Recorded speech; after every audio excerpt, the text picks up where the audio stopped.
Poof, what's up, amigos? How's everybody feeling today? Excited? Me too.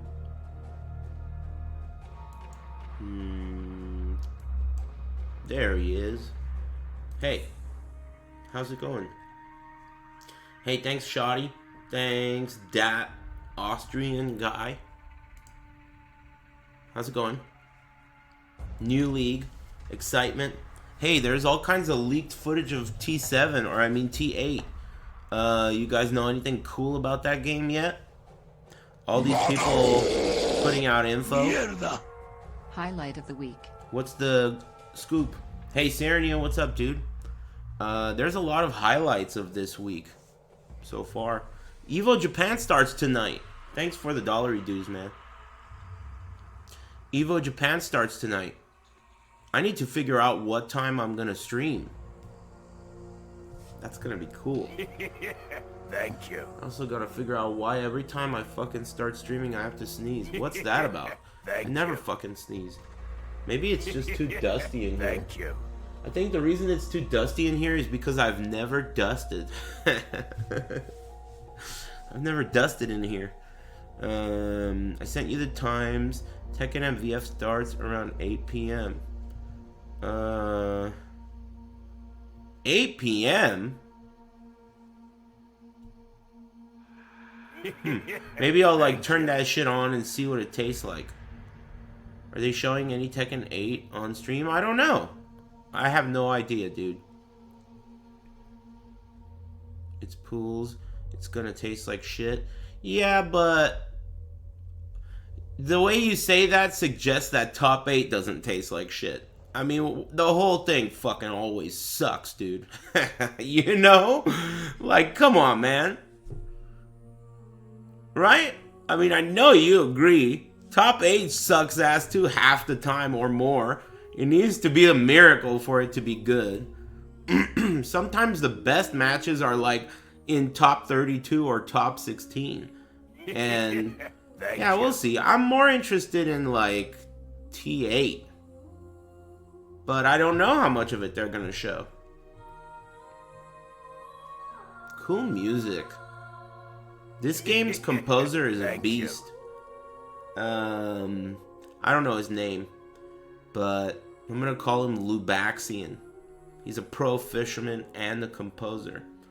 Thanks Kathan, thanks Reki Z and AFX and Miracle Yang and Punished Jova, and thanks Praiza. It's Dr. Dre. Oh shit, that's cool. What you guys got today? Other than T8 news and excitement about Crucible League. And the theme of this league, at least in terms of color palette, seems to be like melted. And like Crucible is some melting pot type of a concept, right? Or heating for metal. Even this imagery looks like melting metals or something. I don't know. It just gives me like a nacho cheese. Nacho cheese league? That sounds pretty good. Nacho cheese. You know what's awful? Have you ever had nacho cheese where it's just cheese? Like there's no nacho in this. It's just cheese. But they have the nerve. It's just like yellow liquid, basically. There's no nacho in this shit. I hate that. Laughing at some hitbox users? Oh my god. Did you hear about that? So there's a new rule that Capcom made that is in an effort to combat cheating with a hitbox, right? Man, the fucked up thing is, dude, this is one of those things where I don't care what you think, right? I don't care what you think, and I never have, but you eventually will agree with me. That's how I feel about it. You know, it'll take time, but you'll see why these devices are cheap. But anyway, so basically, Capcom made a rule, and they're saying, okay, look, hitboxes are allowed, but you can't have your hitbox make it so that up plus down equals anything other than neutral. They want you to make up plus down equal neutral. So that's to prevent some cheater shit. Perfect flash kicks. You know, it's to prevent cheater shit.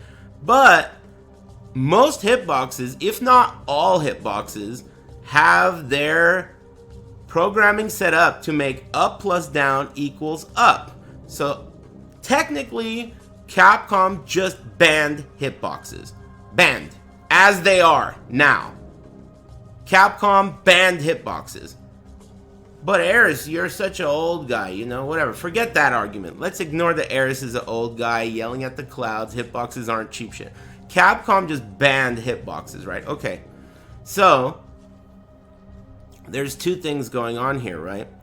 It can be fixed. You can make it so that your hitbox, now you can alter it and make it so that up plus down equals neutral. You can do that, and then your hitbox will now be unbanned and tournament legal. However, Capcom, I don't know if they know this or not, by making that rule, they opened up a whole nother can of worms, which allows you to access different techniques in a shortcut way. So basically what they did by saying up plus down equals neutral, by doing that, they created a whole new can of worms, because that now allows you to shortcut different types of moves that you could not do before, right?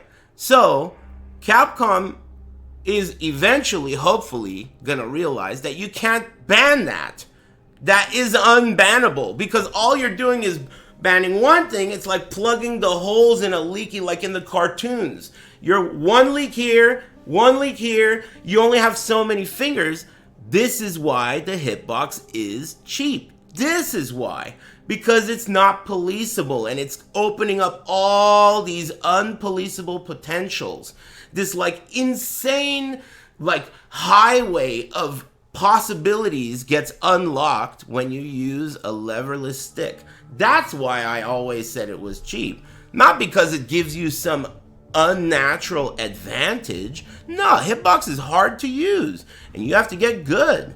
But the potential and the unknown for games that may not even be out yet in a competitive setting is way too policeable. Not to mention the fact that how are you gonna even police that in the first place? They're gonna go to every hitbox and hit up plus down and check? In every tournament? EVO is an open tournament to the public that has thousands of entrants. You know, like basically the whole point I'm trying to make here is Capcom thinks that they can ban this type of shit. But you can't do that. You just can't. It's just not the way it's gonna work in reality. The controllers are too good. Hitboxes are too good. They are. The more open-minded you are about hitboxes, the better they become. Like the more you don't accept the restrictions, the better they become. They're just insane devices that do cheater shit. You know what I mean? They banned that. So all hitboxes are now banned. Right now. At least according to Capcom, which technically Street Fighter is the biggest fighting game, no matter how you slice it. So hitboxes are banned. Isn't that funny how that happened?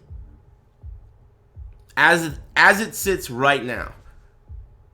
Aris is wagging his tail. I do have a shit-eating grin on my face. I do. Because I've been saying this shit for like 10 years. But I haven't been like advocating it. I've just thought it was cheap. I always knew that shit was cheap. The moment I saw that shit, the moment I put my hands on it and threw a sonic boom and never stopped charging the next sonic boom, it's just like, this is fucking crazy.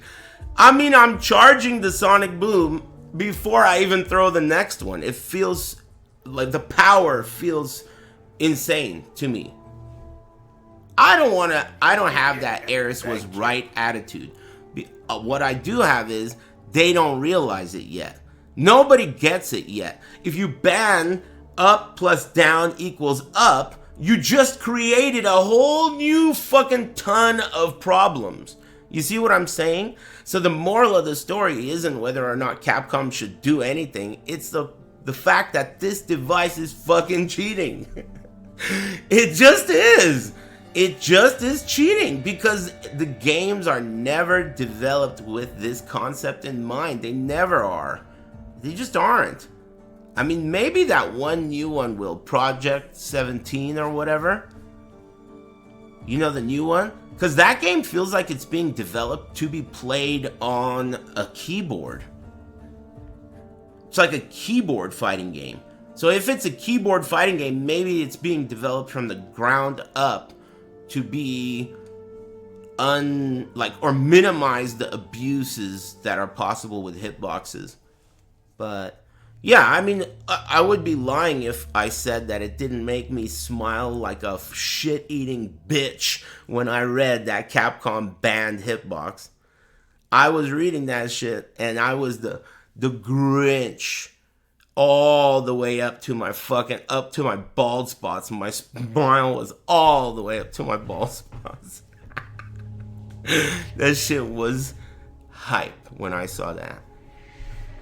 They banned hitbox. You think Capcom is an Aris fan? No, I don't think so.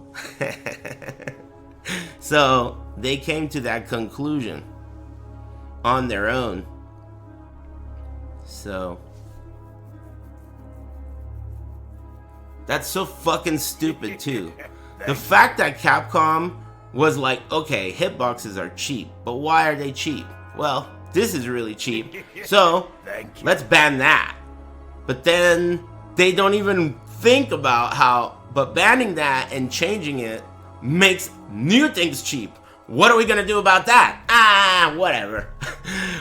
I mean, it's like, you can't do that, you know, like these ideas, the world doesn't work that way. Like, you can't just be like, uh-oh, this is a problem. Well, let's create another problem over here by, you know, like, dude, you can't just create more problems with your solution. That's not a good solution. You know what I mean? You can't, that's just not how solutions work. Thank you. Most of the time. Pretty interesting topic, to be honest. Thanks Civilized, Jig, and Fickle Platypus. Thanks Sky Sanders Star, and Red Pillow, and Telephone Cowboy, and Duster Boy, and Miss Jojo, and Siege, and Valdezi. Thanks for the tier 3, man. Thanks everybody. Reki and Civilized Worm. 1 minute. I'm excited. Turning it up a little. Alright, remember guys, drops are disabled.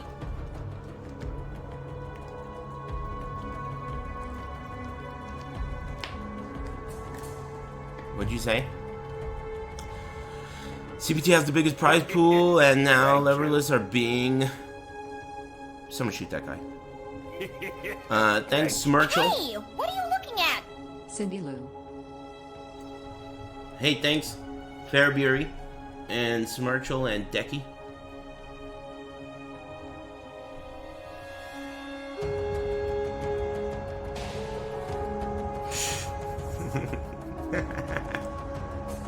Sometimes you guys are pretty funny. It's too loud. They usually show like a trailer first, right? Hey, Matt1228, what's up, dude? Happy Big Friday. I'm excited. Let me know if this league apothecary gambling's working out. This guy's like my Rasputin or whatever. He tells me the future, and then I listen to him, and it works. It's pretty cool. It's worked 2 leagues in a row. Cool. I'm chilling, man. Feeling good. I had a sandwich for lunch. Early lunch. Avocados feel like they're really healthy, but I feel like they make me itchy if I have them too much. So I gotta find out what too much is, because they're good. Avocado and egg? Hi, I'm Chris Wilson from Grinding Gear Games. Thanks for joining us for today's live stream. It's Exile, part of Exile Crucible. which launches on April 7th on PC and Mac, and on April 12th on console. I love when he Twitch winks. drops are enabled on today's live stream, so make sure you follow the instructions below in order to claim your Sphinx wings. Speaking of live streams, this is our last dedicated Path of Exile 1 announcement stream for around 6 months. That's because our 322 expansion announcement will occur during the ExileCon livestream in late July. 6 Set months? yourself a reminder to tune in, because we'll also be unveiling massive amounts of information about Path of Exile 2, including revealing the date that its beta will start. Okay, back to today's livestream. Cool. Here's what you can expect.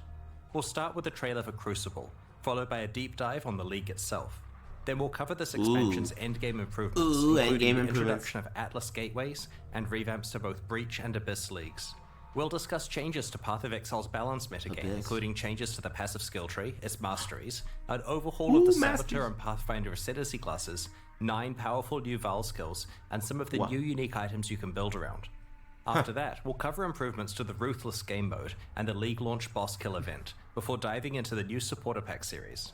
The livestream will then conclude with a Q&A session between Ziggy D and me, where we'll answer questions from Twitch chat. Sounds cool. After the livestream, we'll drop the full I'm patch excited notes. about a couple of those bullet points. Let's get started with the trailer for Path of Exile Crucible. Woo! Woo. Thanks, Avo. Hail, one of many. Eons ago, my kind walked the molten surface of this world. Now, we seek a champion.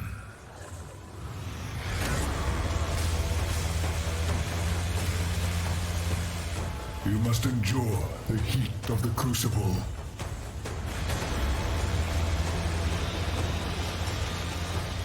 To forge weapons unlike any Rayclast has ever seen. Weapons, huh?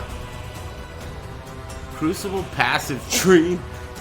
Oh, shit. You can, like, customize each weapon type? Of the Titans Because there was a bow. and bring obliteration.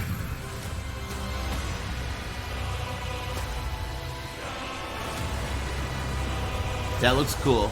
Weapon trees, yeah. Like specialization.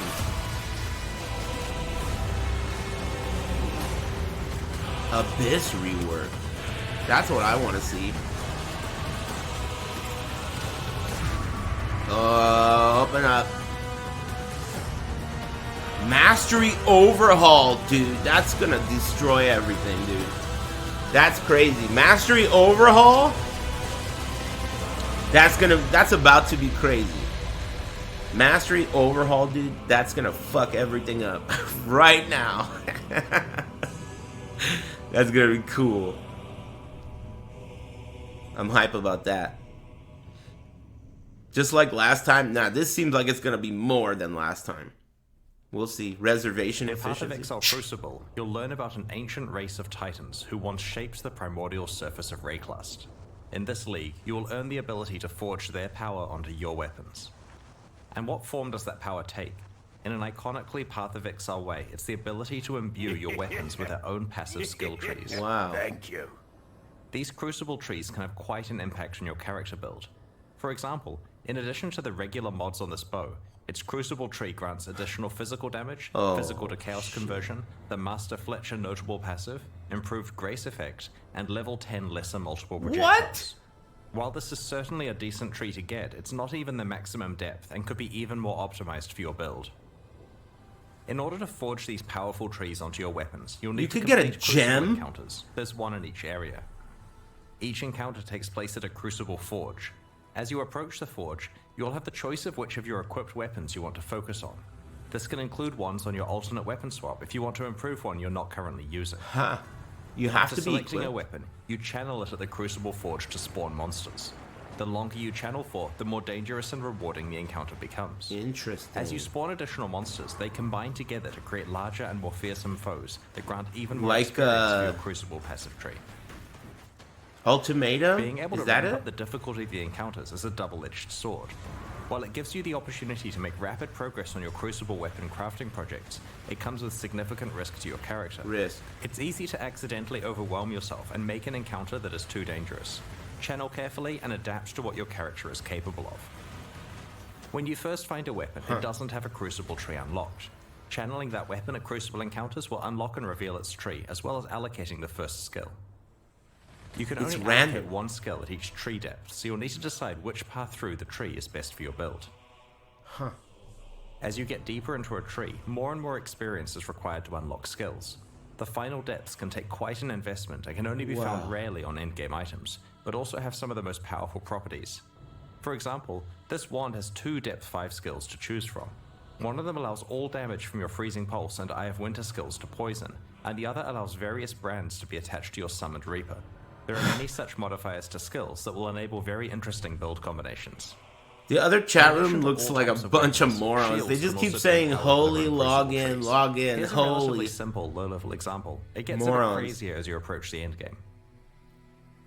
Speaking of the endgame, in endgame Crucible encounters, you'll occasionally find igneous geodes, currency items that can be cracked open to reveal a primeval remnant. This is a map-like item that grants access to the Forge of the Titans, the culmination of your Crucible journey. These primeval remnants always generate as rare items.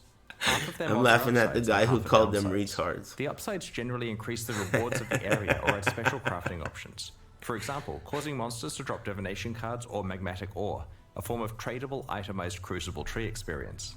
The downsides are quite punitive compared to most endgame maps. Ideally, you want to find a primeval remnant that has really rewarding upsides alongside downsides you can handle. If you don't think you'll survive a visit to the Forge of the Titans, trade the remnant away to someone else and gamble on cracking open another geode. Interesting. If you survive and manage to reach the end of the area, you'll find the aforementioned Forge, which allows you to merge Crucible trees on 2 items together. The way this process works is that you provide 2 items of the same class.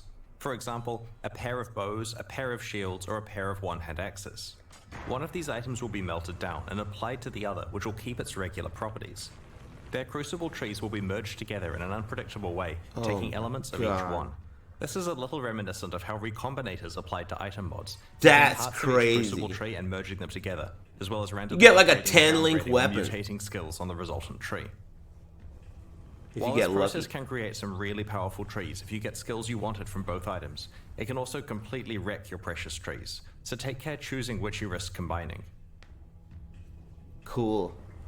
Also, like recombinators, there are ways to manipulate the system to improve your odds at getting certain outcomes. For example, any skills that have been allocated are more likely to show up in the resultant Crucible tree.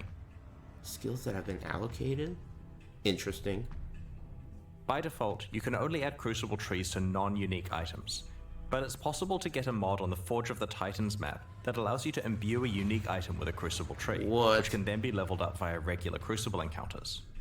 To combine Crucible trees on unique items together, you'll want to find a crystalline geode and crack it open to reveal the secret higher level version of the Forge of the Titans. I probably shouldn't say too much about it, but it will let you do some interesting things with Crucible trees. This is cool There's an important already. thing to note about Crucible trees on unique weapons. In addition to being much harder to unlock, there's a special rule about how they can be combined. A unique weapon must be combined with another copy of the same unique weapon to merge their trees together. Ouch. Because this destroys one copy, getting a good Crucible tree on a unique weapon makes it insanely valuable. It may also raise the trade value of all unique weapons by quite a lot, as players sacrifice them trying to create perfect Crucible trees. Occasionally, you'll find a Crucible passive skill tree with a special skill that indicates that the item will sell to vendors for a specific item in addition to its regular sale price. These vendor skills usually occur relatively deeply in the tree, so take some effort to allocate, but usually don't block skill choices you'd make when leveling the item up for use. Trade for a Mage Blood? Presents you with an interesting choice about whether you want to use the item or sell it to a vendor, and whether you want to spend your Crucible experience either revealing new trees to hunt for good skills, leveling up items to use, or leveling up items to sell. Crucible also features its own unique items you can earn.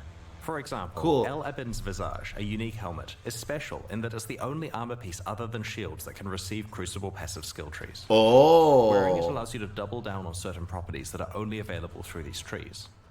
There are several other unique items exclusive to Crucible for you to discover in this league. It's a helmet that has Crucible a is a skill dual tree? combat crafting league with a focus on encounter difficulty scaling and deep weapon customization with a power level that we have never seen before. Without a doubt, some of Path of Exile's most powerful weapons will be forged in Crucible. No we shit. can't wait to see what you manage to create. Like all recent Path of Exile expansions, Crucible includes a lot of changes with the Cool. goal of improving Path of Exile's endgame. Thanks, guys. One area we wanted to address was mobility on the Atlas passive tree. Often, you'll find yourself in a situation where you want to specialize in leagues that are on entirely different sides of the Atlas tree. Or maybe you want to focus on the type of altar that isn't near the leagues you have picked. Go on. To solve this, Path of Exile Crucible introduces Atlas gateways. These are nodes that you can allocate on the Atlas tree that allow instant travel between two locations. Get the hell There are out of 3 pairs here. gateways, each allowing travel from the left side of the tree to the right side, or vice versa. That's Each tight. end of the gateway consumes 1 Atlas skill point to allocate, but will potentially save you large amounts of travel points. Yes. That's so tight. He's a bald genius. In this expansion, we're targeting a couple of endgame leagues that have fallen behind other leagues on the Atlas tree. That's so Let's tight. start with Breach. In the live version of Path of Exile, there are 5 tiers of Breach Stone. In Path of Exile Crucible, we're raising the area levels of Breach Stones to a much higher baseline level. 81 for elemental ones, 82 for physical, and 83 for chaos. Now that the regular Breach Stones are much higher level, we have retired charged, enriched, and pure Breach Stones. They will be Nice. converted to regular ones. We have Nice. also changed how flawless Breach Stones are acquired. Previously, you could That's only dope. get them from Maven invitations, but we prefer access to the hardest Breach content to actually come from playing Breach. Now there are 2 ways to get flawless Breach Stones, through Blessings, which are now rarer as a result, and through a skill on the Atlas tree. Okay. We've also improved the pacing of Breach encounters. Previously, Breaches felt pretty good early on, but quickly tapered off in density to the point where you wanted to abandon the Breach because it just felt like not enough monsters were spawning. Our changes now keep Breaches feeling dense throughout, leaning more on the side of it feeling overwhelming towards the end of the Breach. We have also reduced the duration of Breaches so there is constant monster pressure and you can get on with your mapping sooner. There are a whole bunch of other Breach changes that you can read about in the patch notes, such as changes to the Betrayal Research Safe House, Breach Scarabs, Breach Stones from Kirik missions, the Breach Harvest crafting option, the Fragment Stash tab, Divination cards, Breach unique items, Atlas passives, and so on. Damn. We're also revamping There's a lot of Abyss Breach in a related similar way. shit. Shh. Abyssal Depths now always contain an Abyssal Lich. Previously, the Oh! gameplay was to check the Always! loading screen art of an Abyssal Depths to see if it contained a Lich, and bail out if it didn't. Now, Always. the depths always contain a Lich, removing the need for this step. While the rate of encountering Abyssal Liches is unchanged, Abyssal Depths are rarer than before. However, Abysses now have a chance to spawn a Stygian Spire in place of their reward chest, which will drop all of the jewels and other items you'd normally receive, as well as a Stygian Vice. Cool. In addition, you're guaranteed to always get a 4-hole Abyss alongside your Abyssal Depths. Oh. Previously, Abyssal Depths could only Guaranteed. spawn immediately after a single Abyssal hole, which prevented Nice. you from getting full value from the Abyss. The Lightless Legion notable passive has been replaced with a new skill which grants Stygian Spires in your maps drop items with +1 to item level. This is intended to allow players to continue to be able to obtain item level 86 Stygian Vices and other base types as a reward for specializing in Abyss.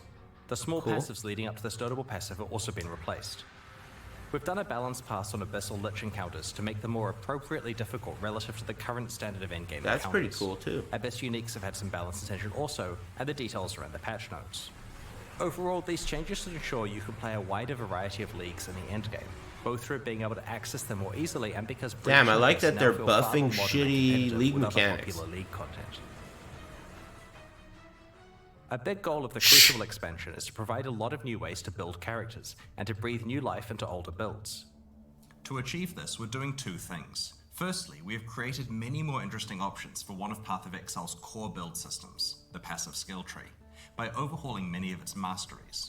Secondly, we have revamped 2 specific ascendancy classes. As we reviewed the masteries I think of this Path of guy's Exile's passive really skill tree, smart. we realized that a lot of the choices were rather bland and could be a lot more exciting. And We bald. went through the masteries one by one and tried to come up with as many interesting stats as we could, ignoring what was currently there. Once we had a short list of high-quality stats, we added in the existing ones that used to be on each mastery and picked the 6 best. All of the leftover ones have been saved for later or used in places like unique items. This process was performed on approximately half of the masteries on the tree, initially targeting the ones that needed the attention the most. Previously, some masteries only had 4 options, so we've tried to increase as many as possible to 6 options. We've also added a couple of new mastery types that we felt were missing. Thanks, everyone. Let's look at an example, the life mastery choices. Okay, go You can on. see some of the interesting new options, such as the ability to manipulate your low life and full life thresholds, which allows you to more effectively use the Interesting. damage while on full life support gem, and many unique items. You count as low Getting a life large at increase to 55? maximum life when you have no life on your body armor not only works really well with a whole lot of unique items, but Yes. also opens up new prefix composition options for rare body armors. Cool. Here you can see the armor and energy shield mastery has more options available than before. The other thing we focused on with this one is tying the mechanics together better. Instead of some being about armor and some being about energy shield, we've tried to make sure each really emphasizes having both armor and energy shield. Smart bald. On the Leech Mastery, we've combined the three increased life mana and energy shield recovery stats into one choice that affects all of them. The space we've freed up has been used to add some powerful new options, such as a portion of your Leech applying instantly. The Spell Suppression Mastery also has many interesting options. Your chance to suppress spell damage becoming lucky is extremely useful before you've optimized your gear and haven't reached 100% yet. The third option rewards you for stacking more than 100% spell suppression, which previously had few benefits. Now it's something you can plan your itemization around. They While buff looking at suppression. masteries, we noted that there were some mechanics that didn't have enough passive tree support, so we decided to add some more options and passive skill choices for those mechanics. Yeah, We also rolled wanted twice, to I grant more know. access to certain types of masteries in specific parts of the I passive just didn't skill know it tree. could be done For with. example, in order to allow more access to the attack mastery, we've added an attack cluster by the Templar and one between the Ranger and Shadow. Cool. We wanted to create more access to other forms of recovery, such as regen and recoup, so we've Thanks added for some the new sub. passive skill clusters. Note that there is now a new mastery called Recovery. Oh, We've also added more capacity for investment in certain mechanics that we felt could be improved, such as link skills, stun mitigation, and marks. link skills. These mastery improvements and passive tree changes are fuck. just some of the ones introduced in Path of Exile Crucible. We look forward to your feedback on the rest when you check out the passive skill tree next week.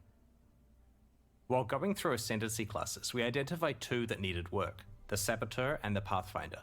Both have been significantly changed in Path of Exile Crucible.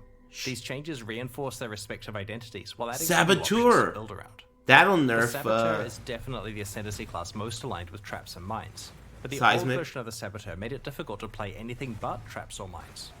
The new version has more builds available, including a whole new specialization, triggers. There are two notable passives that help with this. Like Clockwork grants you the increased cooldown recovery rate stat, which is a pretty rare one. Wow. This is great for triggered spells as it indirectly increases their damage. Wow. This notable also makes your enemies have longer cooldowns, which can be That's useful in big. certain boss fights. For example, causing the Maven's memory game to occur. You can only less get that in rare the spots. Perfect Crime notable passive summons two trigger bots, which override the location of where a triggered spell is being cast, and instead causes it to trigger twice, once from each of their locations. What? That's pretty cool. The layout for the Saboteur's trap and mine ascendancy passives has From changed, each of their so that there aren't locations. separate 4-pointers for traps and mines. Now each one has a 2-pointer that is connected to the same shared 4-pointer. We have also completely reworked Bomb Specialist to be specifically tied to area damage, so it's a slightly more general skill. It both gives you some area damage as well as some defense against incoming area damage against you. The Pathfinder has been overdue for some attention, especially with recent features such as concoction skills that she could get the ability to specialize in. We also wanted the Flask-themed Ascendancy to have a proactive way of improving life flask usage. Oh wow, this is gonna get. Master Distiller allows you to turn most of your skills into concoction-like effects. Master Surgeon now effectively gives all of your life flasks the Enduring effect, previously only found on mana flasks. Ooh. Finally, both of the major flask-themed Overleach. some form of flask charge recovery. There are other improvements to the Pathfinder Ascendancy, such as Nature's Reprisal, now interacting with Overleach on your all health, that forms of means your you're chaos damage, rather than just attack forms of it. Check out the full details in the patch notes that we'll be posting after the livestream. Path of Exile That's Crucible pretty cool. introduces 9 new Val skills. This is Last crazy. expansion, there was an emphasis on melee Val skills. In Crucible, 9 we're making new sure Val that many skills? other types of builds get new skills to build around. Val skills let us introduce quite powerful effects that we couldn't normally give to a regular skill that can be used constantly. They also implicitly act as a buff to the underlying skill. Val Absolution upgrades one of your Sentinels of Absolution Whoa. into an Apparition of Innocence. That's cool. You can only have one apparition at once, but just check out these massive AoE skills it uses. That's probably better for clear than regular Val absolution. Arctic Armor instantly encases you in ice, preventing non-instant actions including movement, but granting massive damage reduction against hits. After a short duration, it also starts to regenerate your energy shield and mana at a fast rate. Both the damage reduction just and tank through regeneration last shit? for a few seconds, or until you have been hit 3 Ice times. clone? It cannot be manually cancelled. Because the skill is instant, it's a great emergency button against dangerous Wow, bosses. that's It also makes cool. encounters being frozen, Just tank despite through Arctic shit. Army That's normally good for making it melee. You know how melee sucks? They could be up in that ass doing damage and then tank through shit. It's like blocking. Vile Lightning Arrow fires a barrage of piercing projectiles that cause lightning to strike nearby targets whenever they hit an enemy. After a short amount of time, or when they collide with terrain, the arrows randomly change direction Whoa. and continue flying. This occurs a number of times before the arrows expire. A number, huh? Each arrow can hit the same target once per redirect. Because the arrows travel for a set time before redirecting, rather than a set distance, projectile speed modifiers affect the distance traveled. High projectile speed lets you clear out huge areas with them, while reducing your projectile speed increases the chance of them hitting the same target multiple times. This is tight. With very low projectile speed, the skill can hit a single target 20 plus times. Val Reap conjures a ring of scythes that deal damage to all enemies in a circular area. The scythes leave behind a pool of blood that deals heavy physical damage over time to enemies standing in it, and for a short duration after they leave it. Val Reap instantly grants a large number of the blood charges used by normal Reap on use, as well as temporarily higher maximum blood charge capacity, substantially powering up the regular version of the skill. Path of Exile Crucible introduces 5 other Val skills we'll reveal over the next week. Val Animate Weapon, Val Domination, Val Ice Shot, Val Rejuvenation Totem, and Val Firestorm. All those Val skills suck. This I mean, expansion those also skills, I introduces mean, more than I don't 10 like any of unique them. items. There are 3 in particular I'd like to show you today. Shh. Blood Price is a unique helmet that has a new effect, reserving enemy maximum life. Huh? This does exactly what it implies, causing nearby enemies to start at 92% maximum life. While this increases your clear speed against all enemies, it's especially useful against bosses. The helmet's drawback is that it reduces your maximum life, but provides decent life regeneration and block and stun recovery to counteract this. Tainted Pact is an amulet that causes chaos damage over time to heal you while you're leeching life. While the amulet provides a decent amount of life leech itself, it'll certainly require a few tricks to unlock its full potential. Okay. Widow Hail is a unique bow that is different from any other bow in Path of Exile. As a weapon, it does basically no base damage and doesn't grant any stats of its own, but it does dramatically increase the power of mods provided by your quiver. Needless to say, this could produce some pretty ridiculous outcomes with good rare or unique bows. 225? We'll reveal some of the other new uniques over the coming week. Does that include... Ruthless is a game mode that we probably released includes alongside some the cheap Sanctum shit. expansion late last year. It's designed around extreme item scarcity and is challenging because you're But the bow constantly slot's behind the too item good. power curve. So far, it has found a very passionate audience of players who love how rewarding item drops feel in such an austere environment. Ruthless? We have some small Log changes to out. Ruthless in Crucible. Firstly, Eternal Orbs are back in Ruthless. These are an extremely powerful currency item that allows you to Eternal imprint an item and restore it if you're unhappy with the result of crafting. Interesting. We disabled these game-wide 7 years ago because they were far too powerful when combined with all of the different crafting options Path of Exile offered at the time. Ruthless does not have the base game's crafting feature set, so we have enabled Eternal Orbs to drop in Ruthless, albeit extremely rarely. Ruthless now has its own set of challenges to great. complete. Like the ones in early Path of Exile, there were a total of 8, and they're very difficult. Like we've done in the past, we're hosting a boss kill event at the start of the Crucible Challenge League. It'll be held in Ruthless Hardcore Solo Self-Found, and we're required to kill both the Uber Searing Exarch and the Uber Eater of Worlds. Everyone's gonna making it cry. by far the hardest event we have ever run. The first place winner will get to work with our design team to add a new unique item to Path of Oh, Exile. they're We'll also giving receive away transferable Ultra a VIP unique ticket item Exile to a July. Ruthless If they winner. aren't able to attend, That or shit's gonna already cause have all tickets, kinds of then they are allowed trouble. to sell this one as they see fit. Second and third place finishers will receive a transferable VIP ticket to ExileCon that can also be sold at their discretion. If you'd like to enter the event, just create a character in Ruthless Hardcore Solo Self-Found on launch day. Best of luck to everyone. Everyone's gonna be so butthurt the that it's weekend on of July Ruthless. 29 to 30 New Zealand time, which is July 28 This to is 29 exciting. for much of the rest of the world, we're going to be hosting ExileCon 2023 in Auckland, New Zealand.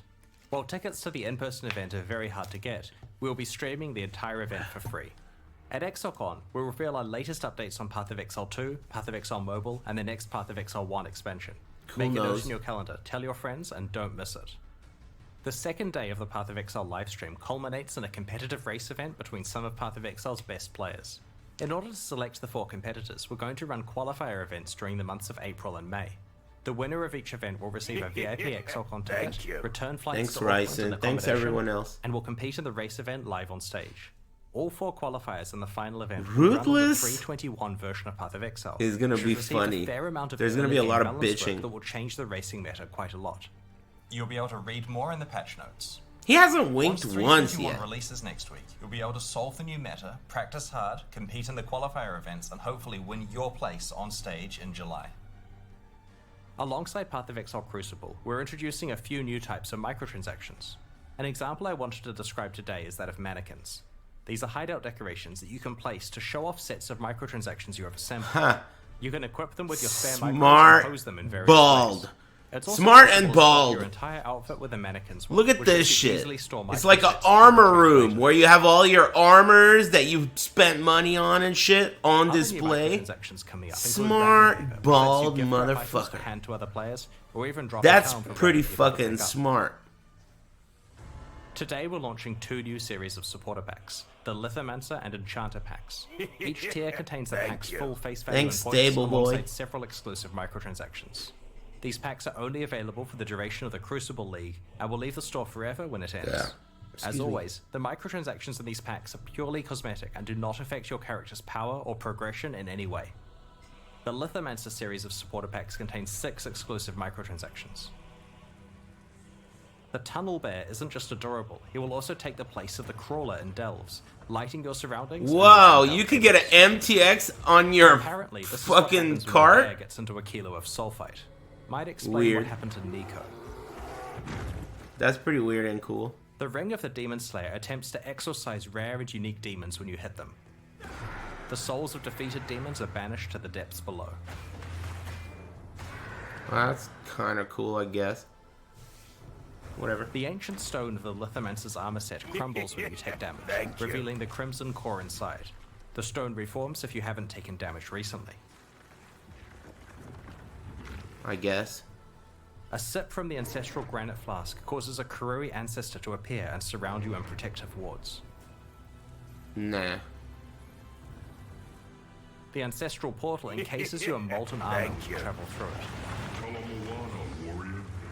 The summoned Karui ancestor rallies you to battle and honestly seems to have an unhealthy obsession with combat. Go forth and conquer. Ever Okay. want to practice running away from volatiles? The gunpowder foot attachment straps explosives to your legs, dispersing lit gunpowder behind you. Be careful, you can only outrun it for so long before it catches up. Permaban this wiener guy. The Enchanter Pack series also has 6... Don't do that again, you stupid bitch. I banned him. I'm talking to the rest of you. The guy who did it Or is just let it dead. speak for itself. It would be wrong to do that. I'm talking to the rest of you. Don't fuck around, man. You'll be sorry. Just because I laugh Drinking from doesn't the mean bottled that stone you jade could flask do it. encases you in a surging tornado, churning up the ground in your wake. If you stand perfectly still while wearing the enchanted armor set, it will attract butterflies to flutter around you. Be careful not to disturb them. Huh? Sick of high-fiving giant purple appendages? The Ritualist's Breach Ring visually transforms breaches you find into occult summoning circles. You can have MTX for The league Enchanter's Crafting mechanics? Bench replaces the normal crafting bench in your hideout with a suite of tools fit for a master artisan.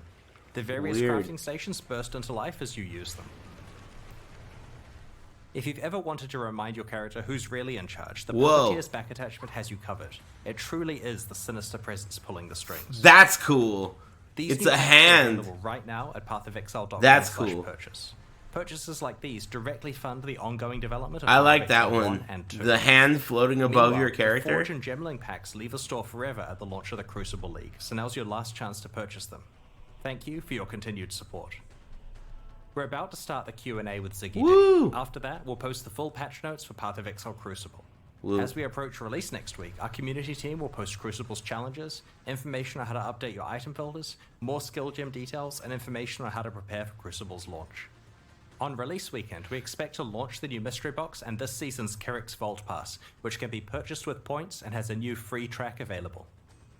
Thanks for joining the stream today and checking out Path of Exile Crucible. We can't wait to forge some powerful weapons with you. Oh, next time week. to wink? The Q&A will start shortly, so please Hope get your so. questions ready. Woo! Cool. Evo Japan starts tonight, by the way. I haven't figured out exactly when I'm going to stream, but I'll be back tonight after 8, sometime after 8 p.m. Pacific.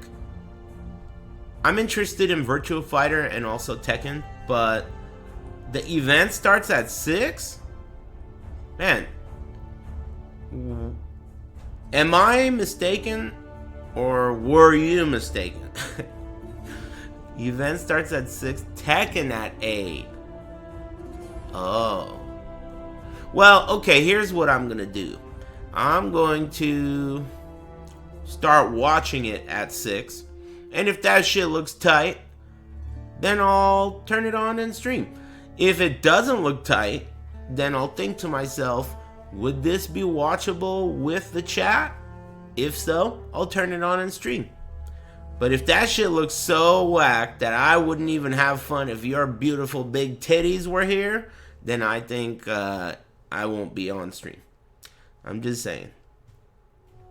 It's the only way.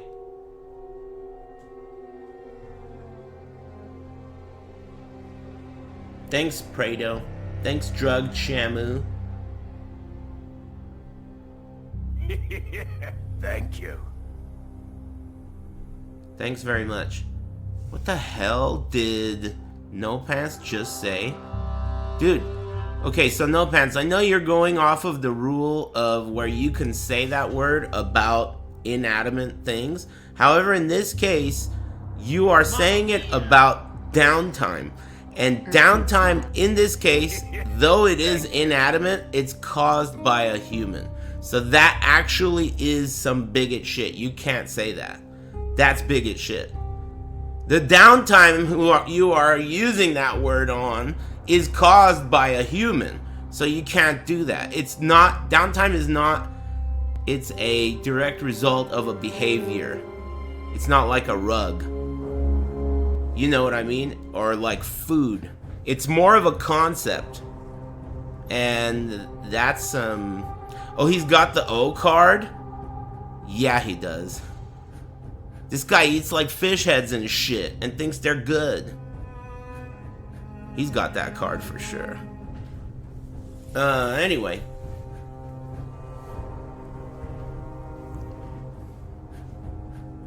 But still, you don't want to encourage that behavior.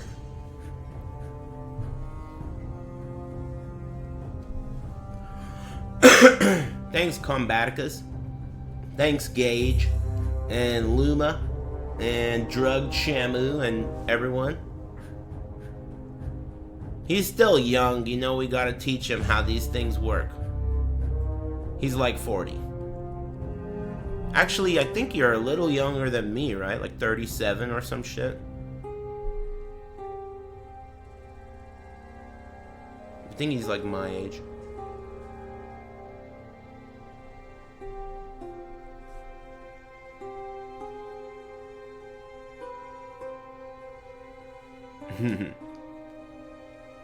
You love being young?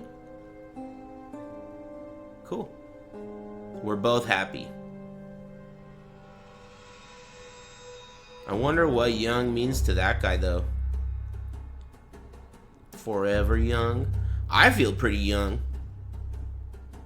I especially feel young when I do something that is fucking stupid. And I do it, like, and I think to myself, well, you could do whatever the fuck you want. And that makes me feel young. You know, like that attitude of like, there's nothing stopping me. I like that.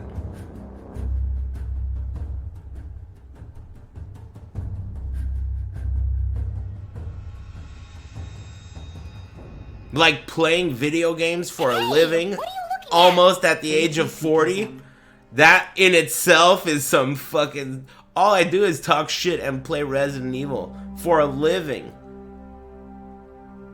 Isn't that insane? Dude, this is like truly a miracle. It really is. It is. I don't know how the fuck that happened. Oh yeah, it was Crim's birthday yesterday.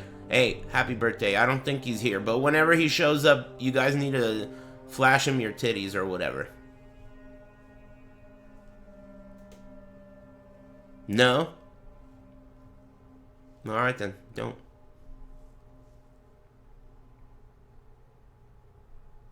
No. Thanks, Lord Ayaya. And thanks, Brisbra and Combaticus. They ran out of music? I'm flat-chested. It's not about the size of the titties, dude. It's about the size of the attitude. Alright? It's about the size of the attitude. I've known very small-tittied girls who have a big-tittied attitude, and those things might as well be massive beasts just from the attitude. You know? It's about the attitude. Trust me. It's a fact.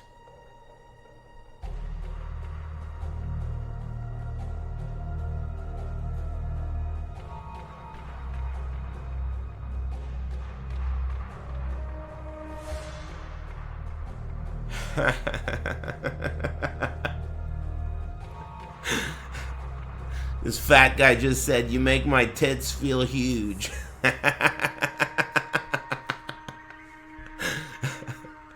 Don't blame those giant, disgusting sacks of shit on me, alright?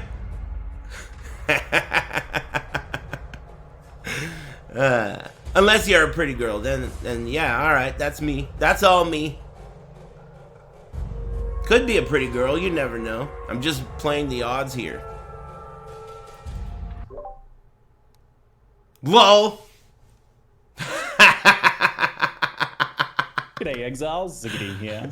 I'm back. I'm joined here once First again time using a by Chris computer. Wilson. How you going this morning? You guys Chris? make fun of Going me. well, thanks. Thanks for hosting. That was a pretty spicy, hot reveal Spicy. stream. The final one before ExileCon, and the last reveal apart from ExileCon's reveal for PoE1 potentially. Yeah, well, we'll be having, basically, during the keynote for ExileCon, obviously we'll be dumping all the juicy Path of Exile 2 info, but after that we'll have essentially the Path of Exile 1 322 expansion livestream taking place from the main stage there. The ending of an era. It's kind of bittersweet. The winking shit is Exile hilarious. action at this point. He's not doing It it. is, but I think he watches my moving into Path of stream. Exile too. Obviously very exciting. So we won't be probing into that too much here because that is for ExileCon. So for now, let's talk a bit about Crucible. Has there been any reference to Titans and this very early stage of Rayclestian history Titans? before now, or is this kind of new ground that you folks are exploring this time around? We like to come up with a mixture of taking something that's referenced and then expanding on it. And I don't want to spoil too much of the investigation of where this is referenced in the game, but we recommend looking into the Red Blade Warbands faction. That's a good breadcrumb place to pick up. The lore experts can begin their investigations there. So the main feature, I think, of Crucible is the power that it's offering players here. How much power is there in Crucible, and are there any drawbacks How to that much? power? Well, you can definitely view this as pretty strict power creep on weapons, let's just say that. I mean, I'm pretty sure that there haven't been Path of Exile weapons this powerful before. So you're not sacrificing anything by having a weapon tree on the weapon, it's just purely upside. Wow. But many of the individual skills do come with their own downsides, and you can choose whether to allocate those or not. And so on a weapon by weapon and skill by skill basis, you're definitely going to have to make decisions about what's best for your build. Woo. When it comes to designing like power that has drawbacks versus doesn't have drawbacks, how do you decide which route to go? We feel that having hard decisions about weapons and build choices and skill use is really interesting. It causes you to have to adjust your build around drawbacks. We don't really want to make a game where you linearly just get the ability to kill monsters more quickly without having to think. We like the idea of finding a choice you can make where you're like, like... I'm waiting for a will increase wink. my Yeah, power, I but have to know. work around I've been something else, watching like this potentially motherfucker there's like a skill hawk. boost. He hasn't winked Increases your once. fire damage, but makes it so that you have slightly lower fire resistance. Not a large gives? drawback to work around, but it pauses you for a second and causes you to think, where can I get that resistance elsewhere? Now, I want to emphasize, many of the skills here don't have drawbacks. This isn't like, say, Scourge, where there's a corresponding Winking's drawback to every pretty single fun. one. It's just the case that for the powerful ones, we've put drawbacks on them so that there's a decision that you have to make. And it's typically the ones near the end of the trees that have the drawbacks, so they don't really block your choices very much early on. Yeah, it feels like a big. He got difference tired of me compared to laughing, I Scourge in know. that regard. But I've always thought power creep is good when it's interesting, when it offers you like different decisions. Got and tired of an me interesting making fun of it. customization. Glad he didn't Do ban you have me. any more like most ridiculously powerful Crucible trees? He that you've did? seen I in didn't so see far? it. There are some pretty cool combos. For example, Damn it.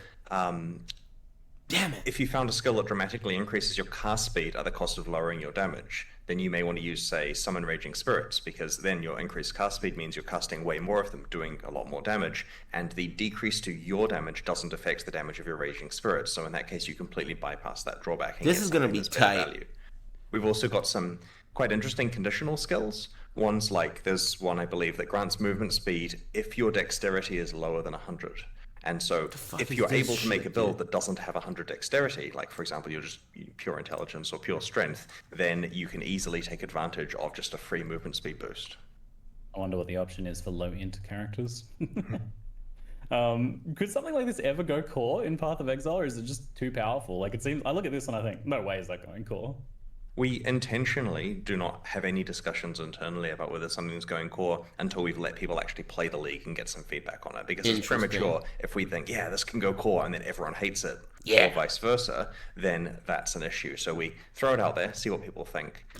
When That's we good do to know. integrate Excuse me. leagues with the base game, we typically do make changes to make them appropriate for integration. Like, one of the many topics for this coming year is what are we doing about Sanctum, for example, and certainly there's discussion there about how we would make Sanctum appropriate for base game integration if it is going core.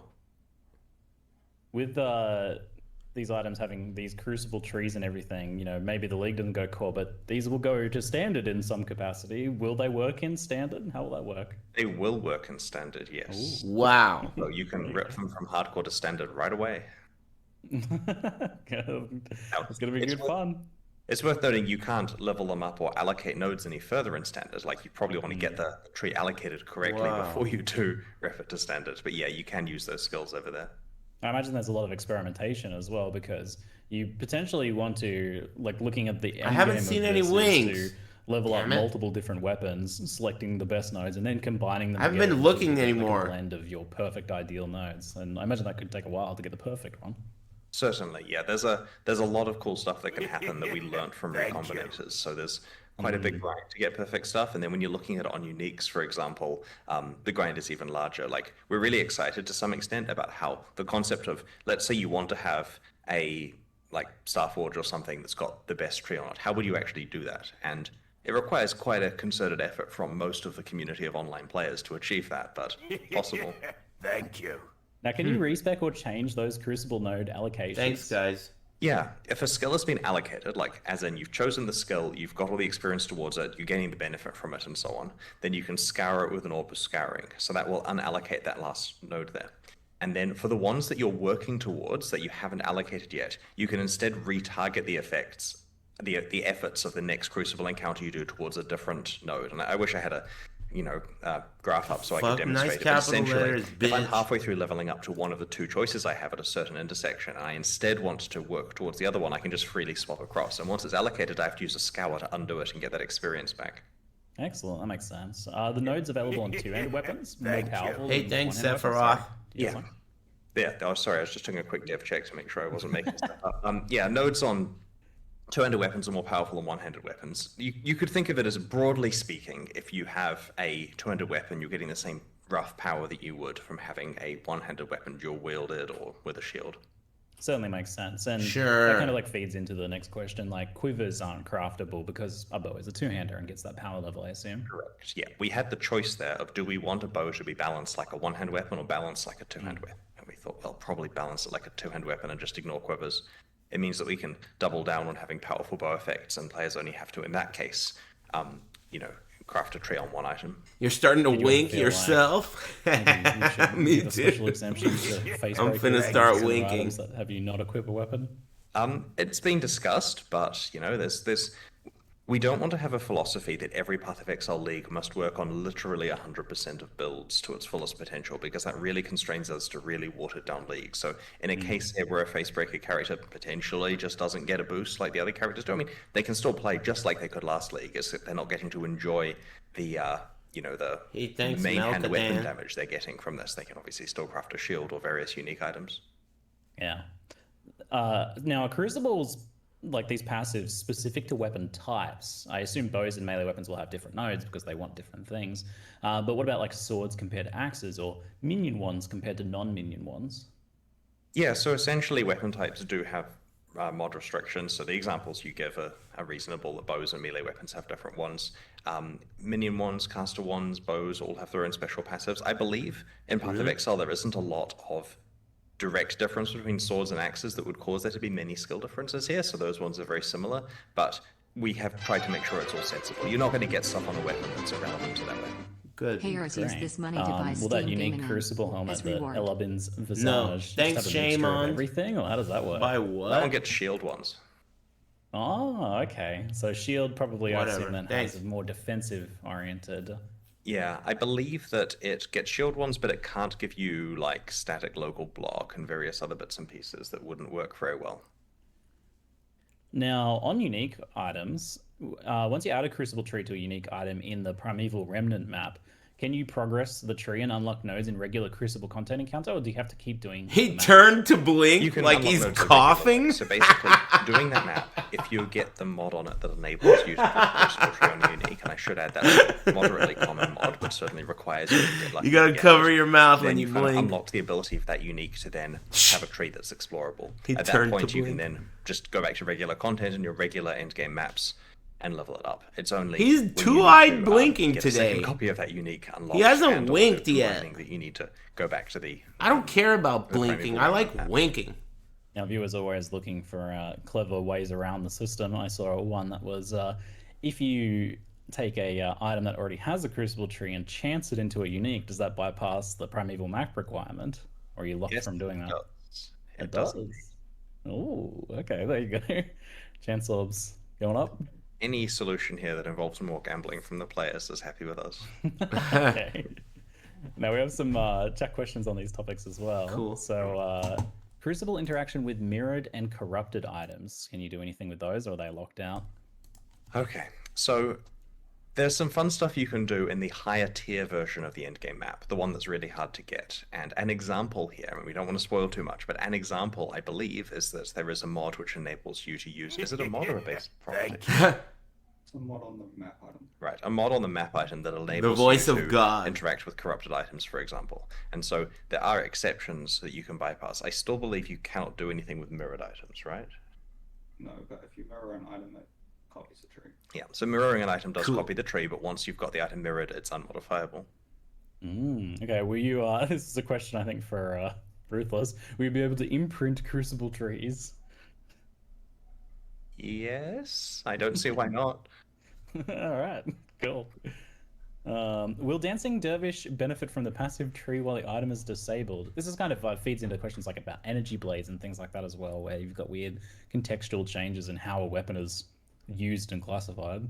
We certainly had bugs related to Hey, good putting luck. energy Orange name. blades in the Crucible. That was a fun time. Yeah, that was- Always. that was pretty- Always.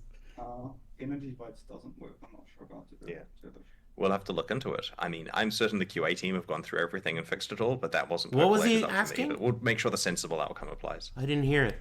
Talking now about trade a bit, how will trading items with Crucible trees work? Will you be able to search for nodes on the trade site? Yeah. We are trying to get that functionality, but it's worth noting the way that this works is the trade site is put together by one of our staff members who's very busy, and he only gets the copy of the league to go and do the trade site stuff like yesterday kind of situation. So he has a week to get Crucible Crunch. support working, and so we're working on it. Blaming it's difficult in this blaming case. the We guy? normally can easily within a week sort out any itemization stuff that came from a league, and in this case it's quite complicated as you can imagine. So we have no promises there, but yeah, of course we wanted to work on the trade One side. guy. And it's worth noting we do have an API, so if the public want to take the API and implement it better than us or faster than us, Look they're at welcome this to do so. fucking But in the guy. meantime, yeah, we'll try Work to get for it up, free and for we us, want it so that please. people can easily identify certain nodes and trade for the items. And my expectation is that it will probably be straightforward to find items with a specific node, but doing complicated searches involving combinations of nodes and other stuff will certainly not be possible initially. And so I think that the worst case scenario is players are going to be able to find a bunch of items with a node that they're looking for and then manually examine them to work out which one they actually want to trade for. And that's not a terrible compromise. In fact, it's personally how I prefer it to work, so that trade is a bit sticky. I know. The poor developer, though. I imagine this is quite the nightmare on the web dev front, but I hope they take our energy and other building also take our energy. Now, magmatic ore was something that was kind of just subtly referenced in everybody. there. It was said to be a way I'm listening a lot. of having tradable, itemized Crucible tree experiences. Hilarious comment. Can you tell us anything more about what these are? And what they do? Right, so it's Crucible Tree experience my birthday rather and than I got laid experiences, off. which means Here's your cut. you gain experience. Hey, for the tree congrats level. and So happy you consume birthday. the magmatic ore, and it levels up your item as though you'd done encounters. Thanks, And Face. so it's worth noting. Happy birthday. This is not meant to be the efficient way to level up items, right? It's certainly not the case that people are going to bypass the encounters and just go and trade for these and they never have to actually play. This is a really inefficient way of doing it, but it is possible. If you're currency rich and time poor and need to find a way to get that last bit of experience, then this is a way to do that. It's kind of like a Facetor's Lens being a single use item that grants the experience, and I suspect that, it's obviously going to be priced in the economy based on how useful it is, but at the end of the day, it's not going to be the primary way that you level these items up. Right, gotcha. Cool. I mean, I feel like if Excuse me. there's a way of efficiently playing the game by not playing the game, someone will figure it out. In general. Yeah, it's dangerous for us to add, but we do like the idea of a limited amount of tradability here, and there's various ways to get it as well, which is interesting. Like there's cell nodes on the trees, as we call them, the ones that you can vend. You can vend the item to get some. There's mods on the endgame maps, and it helps a bit because when we were designing the endgame map, we didn't want the individual monsters you're fighting there to work towards leveling up a Crucible item when you're already expected to bring multiple Crucible items in with you in order to combine the trees together. Right. Huh? Those nodes that allow you to vendor items for different rewards, it's a clever solution to the problem of why engage with the mechanic if you don't have an item that you actively want to forge right now. So how often do you find these nodes, and are they always substantial rewards, or are they some smaller ones as well, like a few Alks or a Chaos Orb? It's worth noting, we believe that people always will have items they want to forge, and the goal of these vendor nodes is to tempt them away from that. Like at any stage, you could be working towards making the best item on the realm, but instead, oh, there's a Divine Orb if I just sink in a bunch of encounters into getting that. And so it's a job well done of these nodes if you are sitting there getting, currency rather than actually making the most broken items. Having said that, we suspect people will work out the value of the broken items and realize those are worth going for.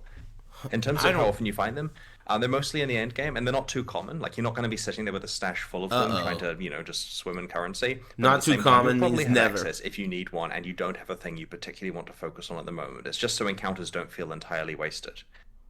There are also some cool little tricks and combos that we aren't going to delve into, but it's worth having a look at that. In terms of what types of currency, it's various currency, starting at mid-tier stuff. If you do find things like Chaos Orbs, they'll be in larger quantity, and you'll have to do the math of basically how much experience am I getting versus what the currency payoff is versus what other opportunities I have for my time at the moment. So you sacrifice It'll be experience for straightforward to work out currency. which ones you're wanting to do and which ones you're wanting to trade away. On the maps side of thing, how rare are those like geodes that you can crack to get those maps, the like end game content of this? So there's two tiers, and it's worth noting the acquisition here is subtly He different winked. than the way we normally do these Two maps. tiers. These are always rare, and they come through this stacked deck like currency item, which is the geode that you crack open. And because it comes through the currency item, your ability to find rare items doesn't affect the rate that you find these. Like, you're getting just currency essentially to get them. It doesn't affect the rate Unwrapping in which you experience of find seeing what the mods these. are on it. Now, the lower tier one is something you'll certainly play in maps often, right? Like, it's, you're not finding it every map. Maybe you're not even finding it every 4 or 5 maps, but you are finding it pretty commonly. So you're getting a lot of access to combining trees together. The higher tier one, on the other hand, is harder to get. Winking is That's some really funny. interesting stuff. So that one is certainly pitched quite a lot. In a professional environment, winking is really pretty, funny. Pretty coy on these maps. There's and thousands play of a lot PoE them. nerds Yeah, that are at the engagement. edge of their This is seat. for a few reasons. And right? he's Like, first of winking. all the rates I'm talking about here, like, they're in this last week. This last week is the point where we massage it from being this works and is cool. He could only hold it in for so long. Give me the winks. Economic Give me the implications and winks, stuff. Chris. We're starting the alpha shortly. Like, You can't hold those yeah, things that's back. the thing. Give me And the fucking That's going to winks. give us really good feedback there. We've got Damn a week it. of iteration now that everything is working and great, and so things will change. There will be more mods added, there'll be mods removed. And so if I go into too much detail of listing every mod, it's just going to be wrong a week from now when we've had time to really hone it. Fair enough. Let's talk a bit about the challenge of this league. So, the longer you channel the Crucible Forge in a map encounter, the more dangerous it becomes. What makes the monster The one on the dangerous? bottom doesn't even blink. So as you channel it, more monsters are spawned, and they combine into larger monsters. So higher tier monsters, here we have an internal tiering system. The higher tier monsters are generally more likely to be magic, rare, or was unique. funny. And the longer you channel, the more damage and damage reduction every He's monster losing gets. it. He's Also, the cracking. encounters are more rewarding. So generally getting speaking, crazy now. play the hardest encounters you can.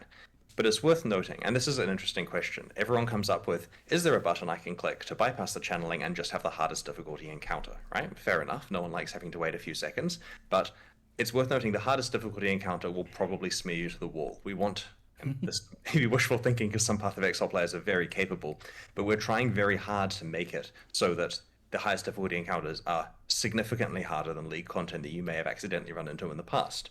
Now, of course, you don't need to max it out like that. Maybe only do that if you have ridiculous twink items or something. We are also trying to signal this in the UI. This wasn't shown in the video, but we are having kind of like a temperature concept where the harder it's getting, the more you see the UI getting a bit angry at you. And so you know, I can generally handle about this amount of difficulty, and you've got an idea of where your character falls on the scale. You're certainly going to want to go as hard as you can, but our goal here when designing these risk versus reward leagues is to kill your character. We want to set it up so you overcommit and get nothing, because that way you'll learn your abilities and it's a little less gifty than if we just had every encounter succeedable. It's like Metamorph all over again with players putting sticks in their own front tires and being like, oh no, why have I crashed? Oh. Cool. Yeah, it sounds like I'm gonna get killed a lot, On that note, like then, usual. what happens if you fail a Crucible encounter? Is there some risk-reward aspect here, just outside of dying? You only get the Crucible tree experience if you complete the encounter, but Wow. your item is not at risk. We went moderately safe with that. So essentially, if you make an encounter that's too hard, you might lose experience on your main character or lose your hardcore character or something if you die. But realistically, That's the only cool. thing you're practically missing out on is finishing the encounter to get the experience. Now, I noticed on the Primeval Remnant map teaser, there was a mod, players cannot suppress spell damage. I know the intention is to make these maps very challenging, but how do you approach making monsters harder versus disabling Players aspects of builds or cannot hampering the suppress player spell when it comes to damage. Weird. designing difficulty? So the mods on the maps are meant to be very dangerous. Like, we picked mods here that are like Expedition Remnants almost. Like, we want something that's very challenging. Yeah. But you get fewer of them than on a regular map because half of them are upsides. So 6 modded map here has 3 upsides, 3 downsides.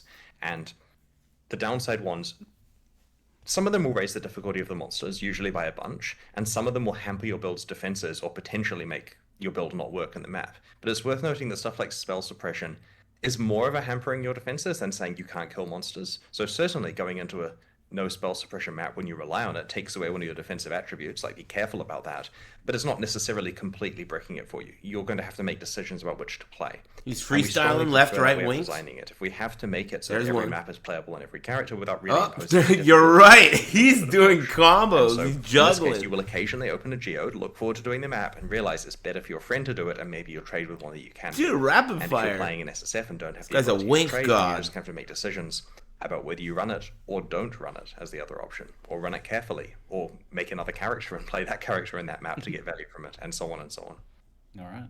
I always have to ask, party play, how does it work in Crucible? So it fully works in a party. Party Everyone play. gets experience. Ooh. Basically, you must channel an item at the encounter at least a little bit to be rewarded for it. So there's the molten circle, as you've seen, and basically the players step inside and you choose an item and channel it. And all the channeling makes the encounter harder and more rewarding and so on. And as long as you've contributed at least a second of channeling or whatever, you're going to be taking part in it. Once anyone who is channeled steps outside of the molten ring, a countdown starts which will trigger the encounter. And it's worth noting that throughout maps, that means you can fully engage with these without any problem or loss. Like, sure, maybe, some annoying party member will make the encounter way too hard for everyone, but they have the ability to do that elsewhere in the game too. Multiplayer The co-op. end game maps. sleeping each phase. map only allows the map owner to use its crafting benches. Sucks So that one they're geode adding equals link one map skills equals to the one passive craft. tree. You can bring your That's friends, they can annoying. get stuff from it, but they can't. Feels use that like craft link unless they contribute skills to the should map. not be in the passive tree.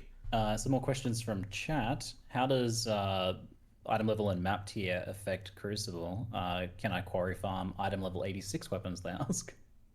All right. Oh! I'll low-level areas have way less Crucible experience. Help. So low-level areas give quite a lot less Crucible experience. There's a exponential curve on that to encourage you. Like, you know, if you're playing somewhere 10 levels under you, you're certainly going to have a much better time just doing it in the maps that you're playing. Any other aspects that are worth mentioning? Item level affects how much experience it requires to level up. That's true. So the item level does affect experience costs for hitting certain skills. And of course, I believe that certain skills are gated behind certain levels as well, right? You really do want to be playing higher level stuff. Like, maybe there's some niche place where you can get access to a certain skill and it isn't too expensive to get it and you can quarry farm more efficiently, but you're kind of wasting your time doing that compared to just playing the maps that... In an I old think version link of Path skills of are a Exile, joke where too. map Why put scarcity them was in the more of a tree? thing, like in, say, Ruthless, Thanks, where it's BH2O. actually hard to play maps because it economically destroys you to play too many, then fair enough, quarry farming might be a more reasonable strategy. But I think that in contemporary mainline Path of Exile, you're wasting your time if you're spending too long in the quarry here. Now, the mobs... They were that on the spawn tree? with I didn't know with that. The Crucible, They are didn't these have different link level mobs, or are skill they enhanced versions of regular mobs? masteries, And either dude? way, are they something that you can turn into a Spectre, for example? Summoner players. They play were? There's a few questions there. So they are actually themed They around did? the Oh, my properties bad. of the item, which is interesting. Like, there's a light Well, it correlation sucks. between what you've got on the item you're channeling. There's some subtlety here, but they are special. And in general, for these leagues, we try to draw monsters from the pool that are in the area, or at least, you know, the models of those monsters, just for memory reasons and so on. Is there anything else that's special about these monsters here, aside from the fact that they're quite a lot harder if you make the encounter hard? Yeah, they have new skills, and they are triple. Yeah, so all Spectrable, all have new skills. There is essentially a separate set of Spectre. Crucible monsters. None of that is what I expected.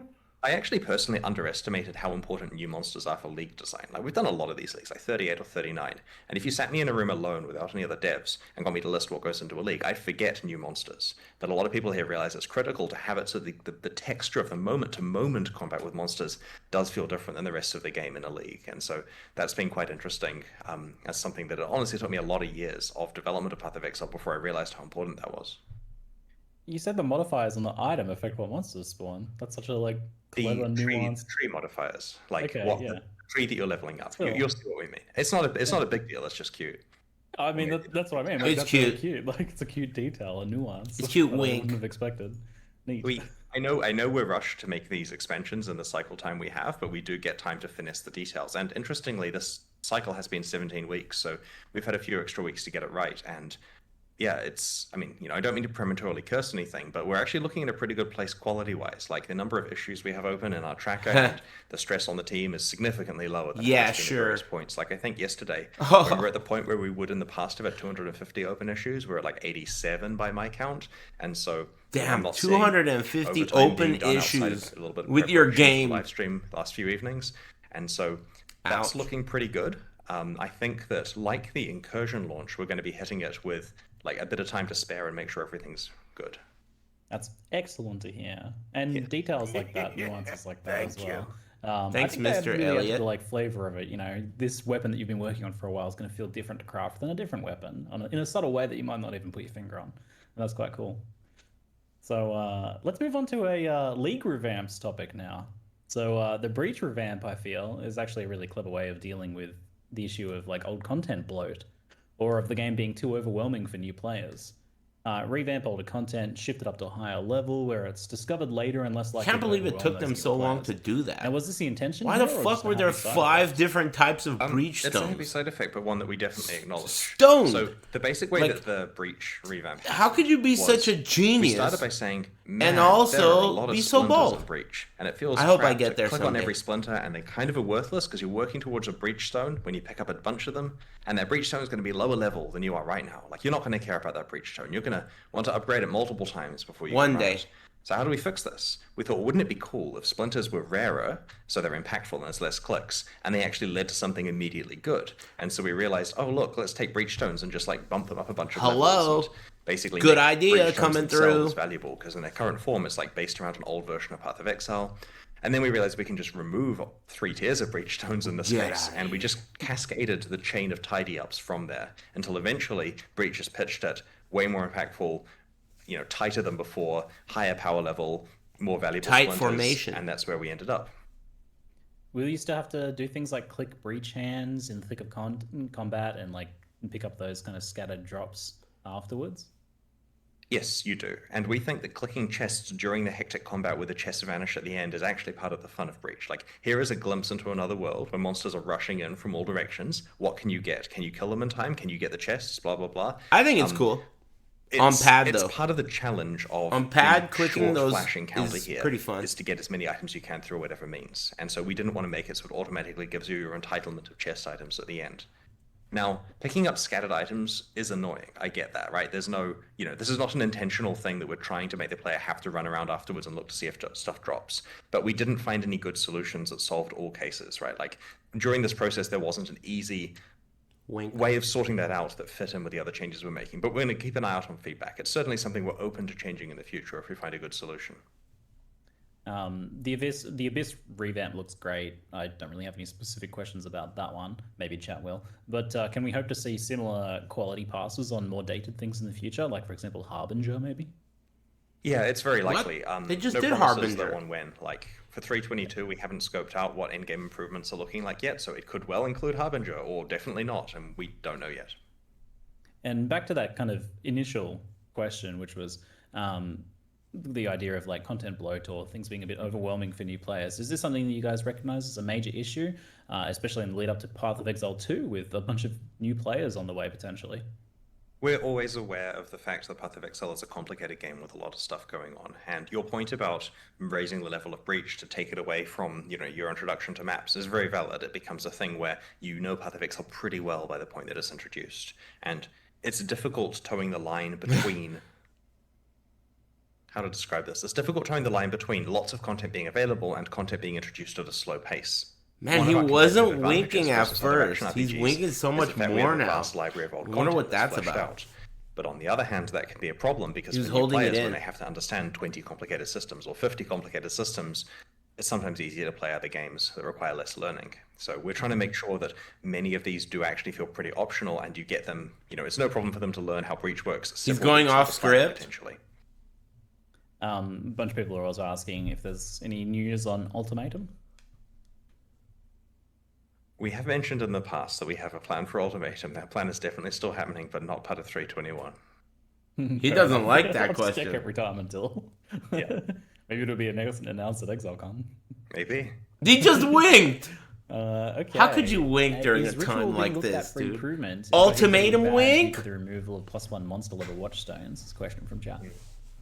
It hasn't. That was an ultimatum-related wink. The next set of in-game improvements, so fair enough. It'll be on the list to look at.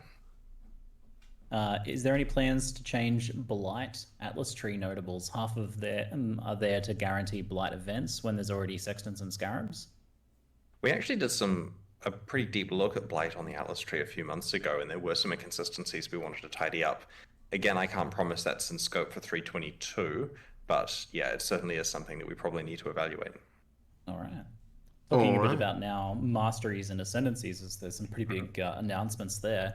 One in particular that really impressed me was the life mastery that gives 15% life if your body armor has no life on it. That kind of feels like a game changer in some ways.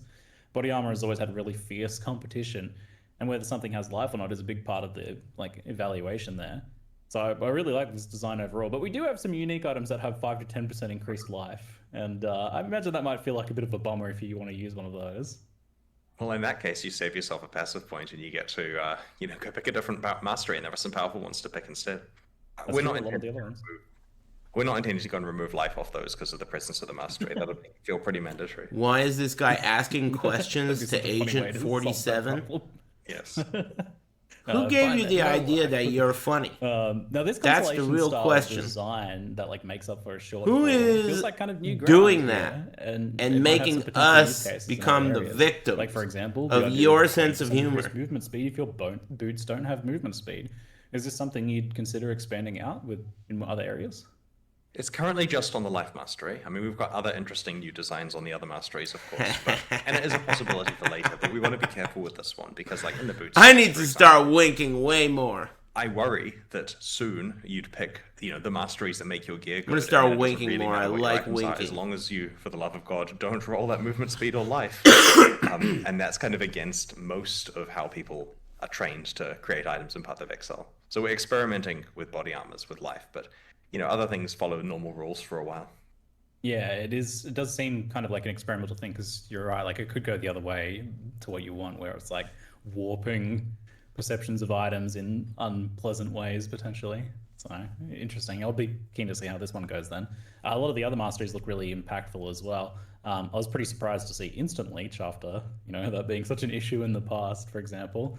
A lot of people have been hoping for like a meta shakeup. Why is instant leech so bad? Specifically, but here we're getting like a large. I don't get like, that a part. bunch of new Val skills obviously have an impact, and then like all of these masteries and passive changes and stuff like that. Now, what factors kind of go into deciding whether you want to rebalance a skill or the other things like passives around a build, rather?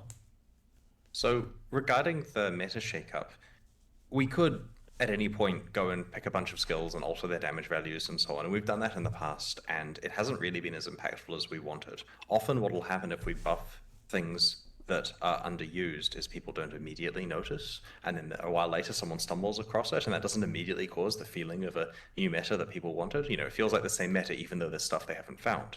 And so we wanted to try in this case, leaving the skills alone for the most part. I mean, there's skill balance. You'll read it in the patch notes in a little while. But for the most part, a lot of the changes come from the fact that broadly, many of the masteries have been changed. 2 specific ascendancies have been changed. You've got a lot of new Val skills for many, many different builds. Nothing's new. The masteries in particular have a big impact here because they're right in your face when you're doing your tree planning. You certainly see all of these interesting new ways of building. Like an example is... Didn't Seismic get nerfed by the... Previously, Saboteur stun in the game was about how do I make it happen less and how do I have it affect my character less, right? Shorter stuns less frequently. There's stun stuff now, which encourages you to get stunned if you want to build that way. There's a passive that gives you adrenaline for like 2 seconds per 100 milliseconds of stun, I think. Is that right? Yeah. So if you can find a way of having 350 milliseconds of stun inflicted on you every 7 seconds, then you've got adrenaline permanently. And sure, that may not even be a good build, but it's a build you can do. And so we're trying with these masteries to cause people to completely rethink how they interact Rule with of these Thumb mechanics. and Conviello. To answer your question, though, and about Mr. Elliott. What factors decide whether we rebalance a skill or other things. We haven't done a Passover mastery since they were first released, and so they weren't what we would call like modernized. And so before we go and just tweak numbers on a skill, we want to make sure that the supporting systems have been modernized. Like the breach thing, for example, which isn't a meta change, that had been a while before it had been modernized, and so it's sitting there just kind of out of whack with the rest of the game. This is not a British accent, is it? Until now.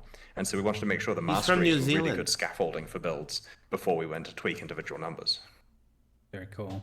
I wanted to deep dive a little bit into the design theory behind Saboteur.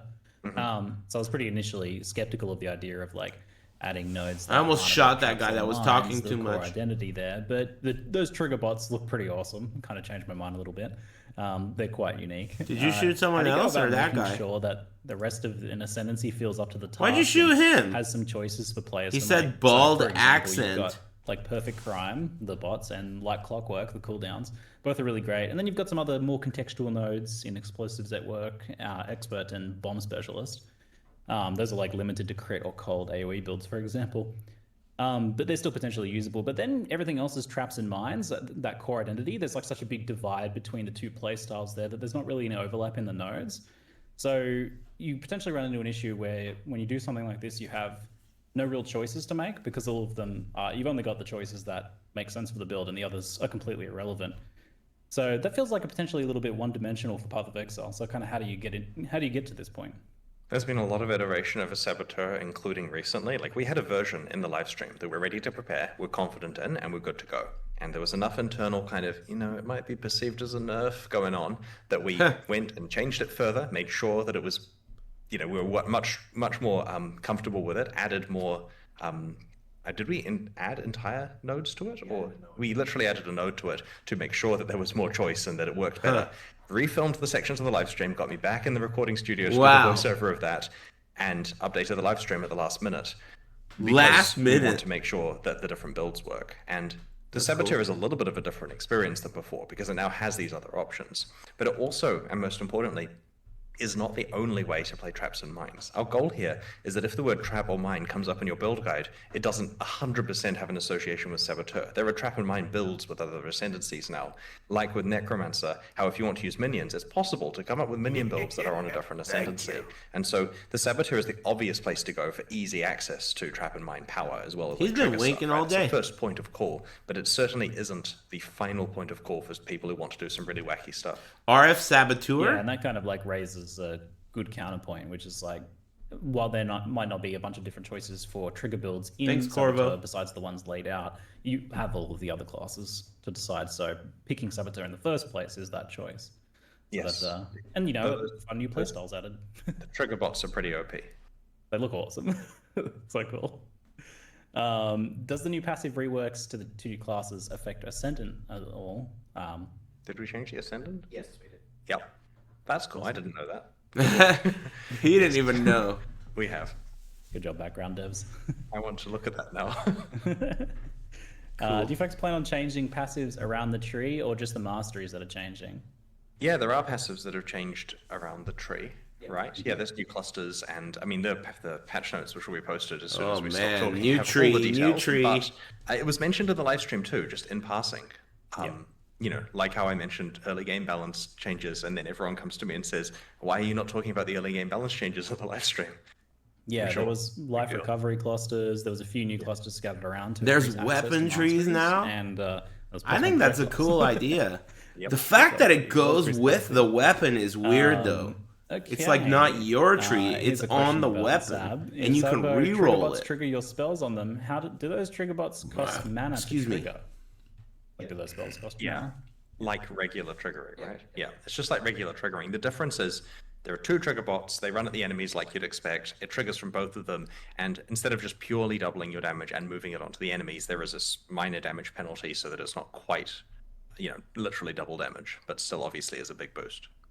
All right. Yeah, it's going to be worthless early. You Unless mentioned a it's fair amount of little early game changes upgrades. that change the racing meta, though this is the sort of thing that affects everyone. So what sort of early game changes can we expect? And by the way, Bex, let's flip something involving support gems. Sorry. Yeah.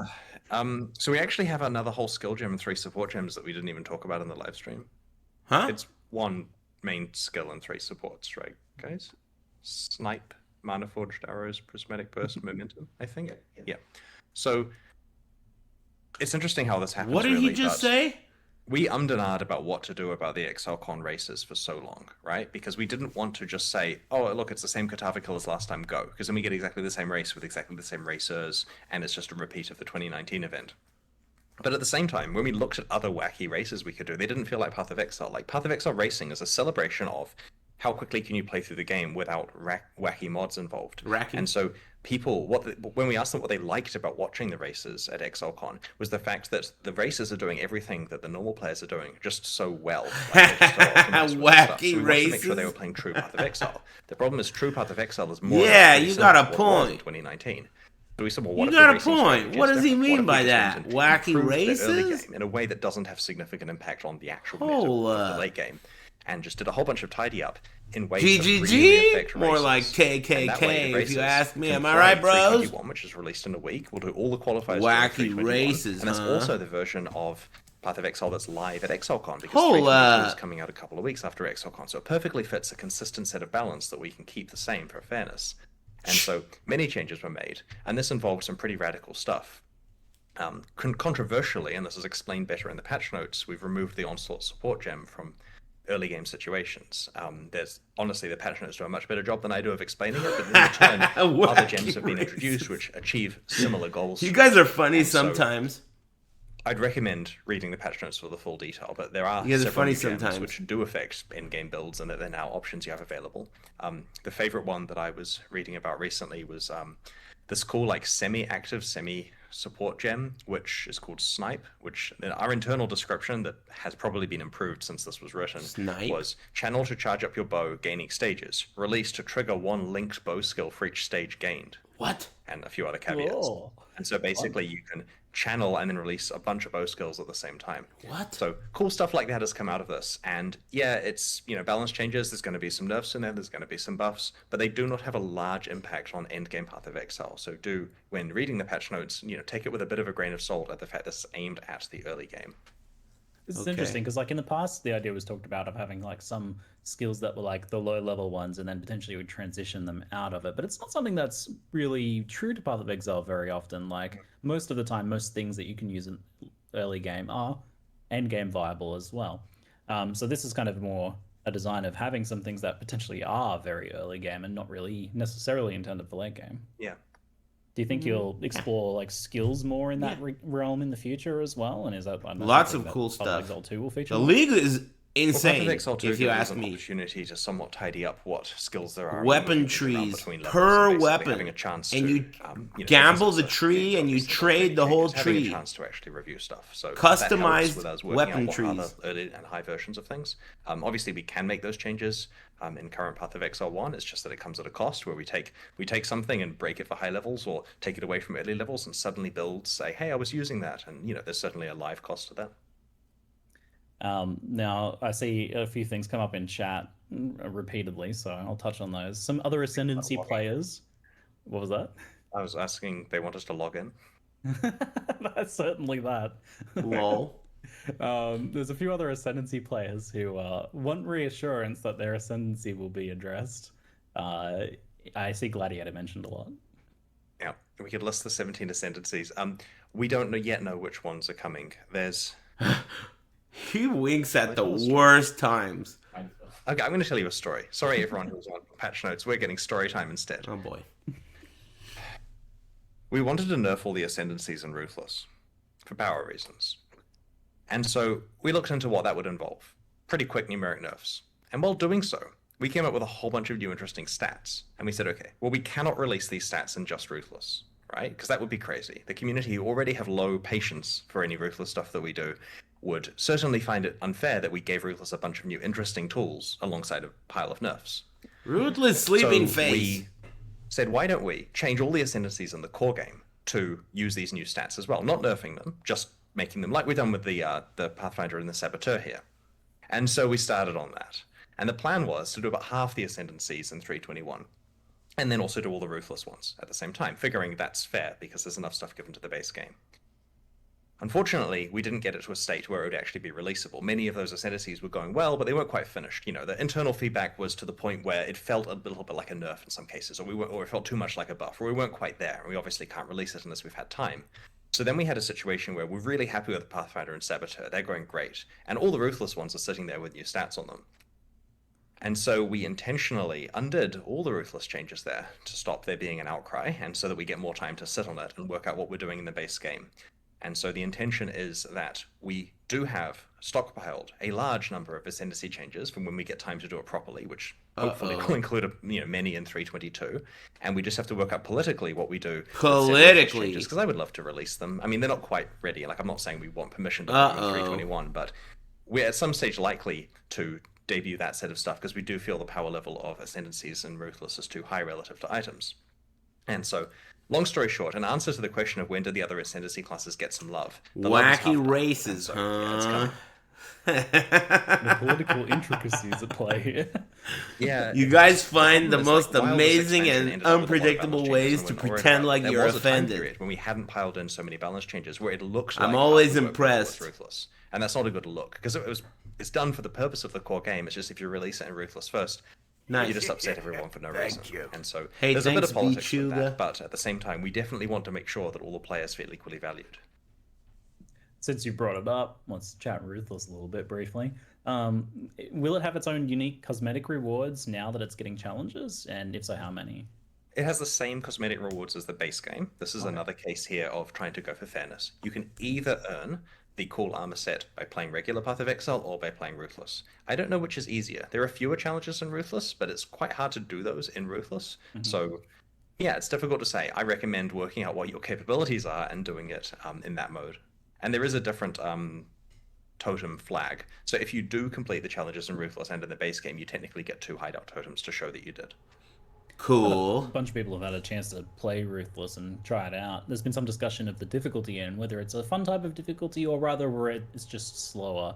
How do you feel about the initial version of how it's played out and the types of challenge that it offers? It stinks. We really like it internally. It emphasizes how fun items can be to find when you're desperately craving upgrades. Like, I get that it's not for everyone, they don't have to play it, but That's it's an like experience saying of food tastes so overcoming much better scarcity if you're and dying feeling of every starvation. individual character that we think is a really You know? valuable thing. And It's like what's teaching you to interesting is some appreciate the people fact that playing you it have say, food. To be honest, regular Path of Exile, Yeah, it does. Path of Nobody's Exile, arguing that installs food could tastes actually better be if you're ruthless, and dying they of might have a better starvation. time, Doesn't mean but that they it's overcrowd fun very to complicated be at the main brink language of currently. death Now, due we to don't mind that starvation. change where That doesn't we equal swap them fun. around, you know, just in terms of what new player experience people get. But it is true that if you're sitting someone down for the first time, they get a bit more of a meaningful and less complicated experience playing in that mode. Having said that, Hey, you know, thanks it's still for an rating experiment, it's me, still a passion humble. project that we're tinkering away with, but it also educates us a lot on the appropriate balance for item mods and how, you know, like the fact that Eternal Orbs could come back, for example, is a realization we made that was actually pretty cool. And looking at the consequences of the different types of crafting and how they interact has been very instrumental. I wonder us. how rare they are. And this is all important because we have to get this stuff right with, you know, the upcoming Path of Exile 2 balance, right? We have to make sure that Path of Exile 2 is balanced as a great game from the start. Yeah, right. It's almost If like that it's a happens, I'll be useful dev impressed. tool more than anything in that regard. Yeah, and there's a growing community of people enjoying it, which is why we've got the boss kill race happening in Ruthless. I know that'll be controversial to some players who don't particularly want to play it, but they weren't going to win that race anyway, right? Like, the people who are going to win that race know why we're putting it in Ruthless. Damn. He's laughing at his own fucking diss. He's turning That even pink. is winnable. Like, He's to emphasize blushing that at his Ruthless own is so fun fucking hardcore, diss. Both pinnacle bosses, right? That's Blushing. He made himself shy All those because he extra contexts dissed aren't so valid anymore, hard. right? You know, You ain't gonna win that shit anyway. Would take me that entire time to get that for sure. Got him.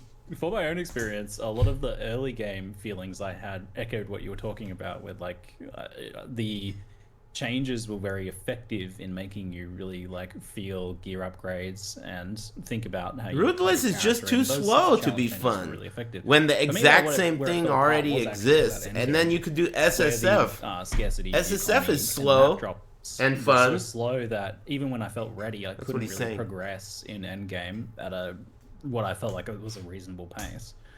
Even dedicating the entirety of my currency supply towards maps, I was still kind of blanking and dropping back down to low white tier maps. And I've seen plenty of people break through this wall, so it's certainly possible, but it is slow and it bears mentioning, I think. How do you feel about like the end game progression there? So we've made some adjustments to this in 3.21, but we don't want to overshoot the mark. Like, we don't want to just dramatically swing something in a way that makes maps sustain too easy. It is intentional that maintaining the highest maps requires significant economic sacrifice in Ruthless, which, as you say, some people can break through, but it's essentially the case that you almost have to just pay, you know, a very high price to be playing red maps repeatedly, and that's in the right direction for Ruthless, and we do want it to be a little more accessible than it currently is, so I'm hoping the changes in 3.21 do help a bit there, but we'll keep nudging it. We just don't want to accidentally get it to the point where everyone's I have a got sandwich. expectations of sitting in red Pretty maps like they do in hungry. the base game. All right, so potentially some smaller changes there, fine-tuning things out. The Atlas tree is different in Ruthless. Chat wants to know if Hey, what's up, Red Name? we'll be getting gateways there as well. Yep. Cool, very nice.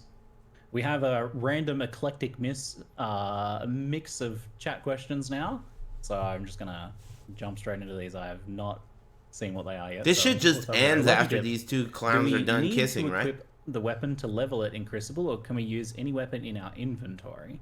It has to be equipped, but it can be on your weapon swap. It has to be The intention equipped. here is that you can't be playing, say, a bow character and have some really high level wand that you're necessarily working on without sacrifice. You are making things Interesting. for you.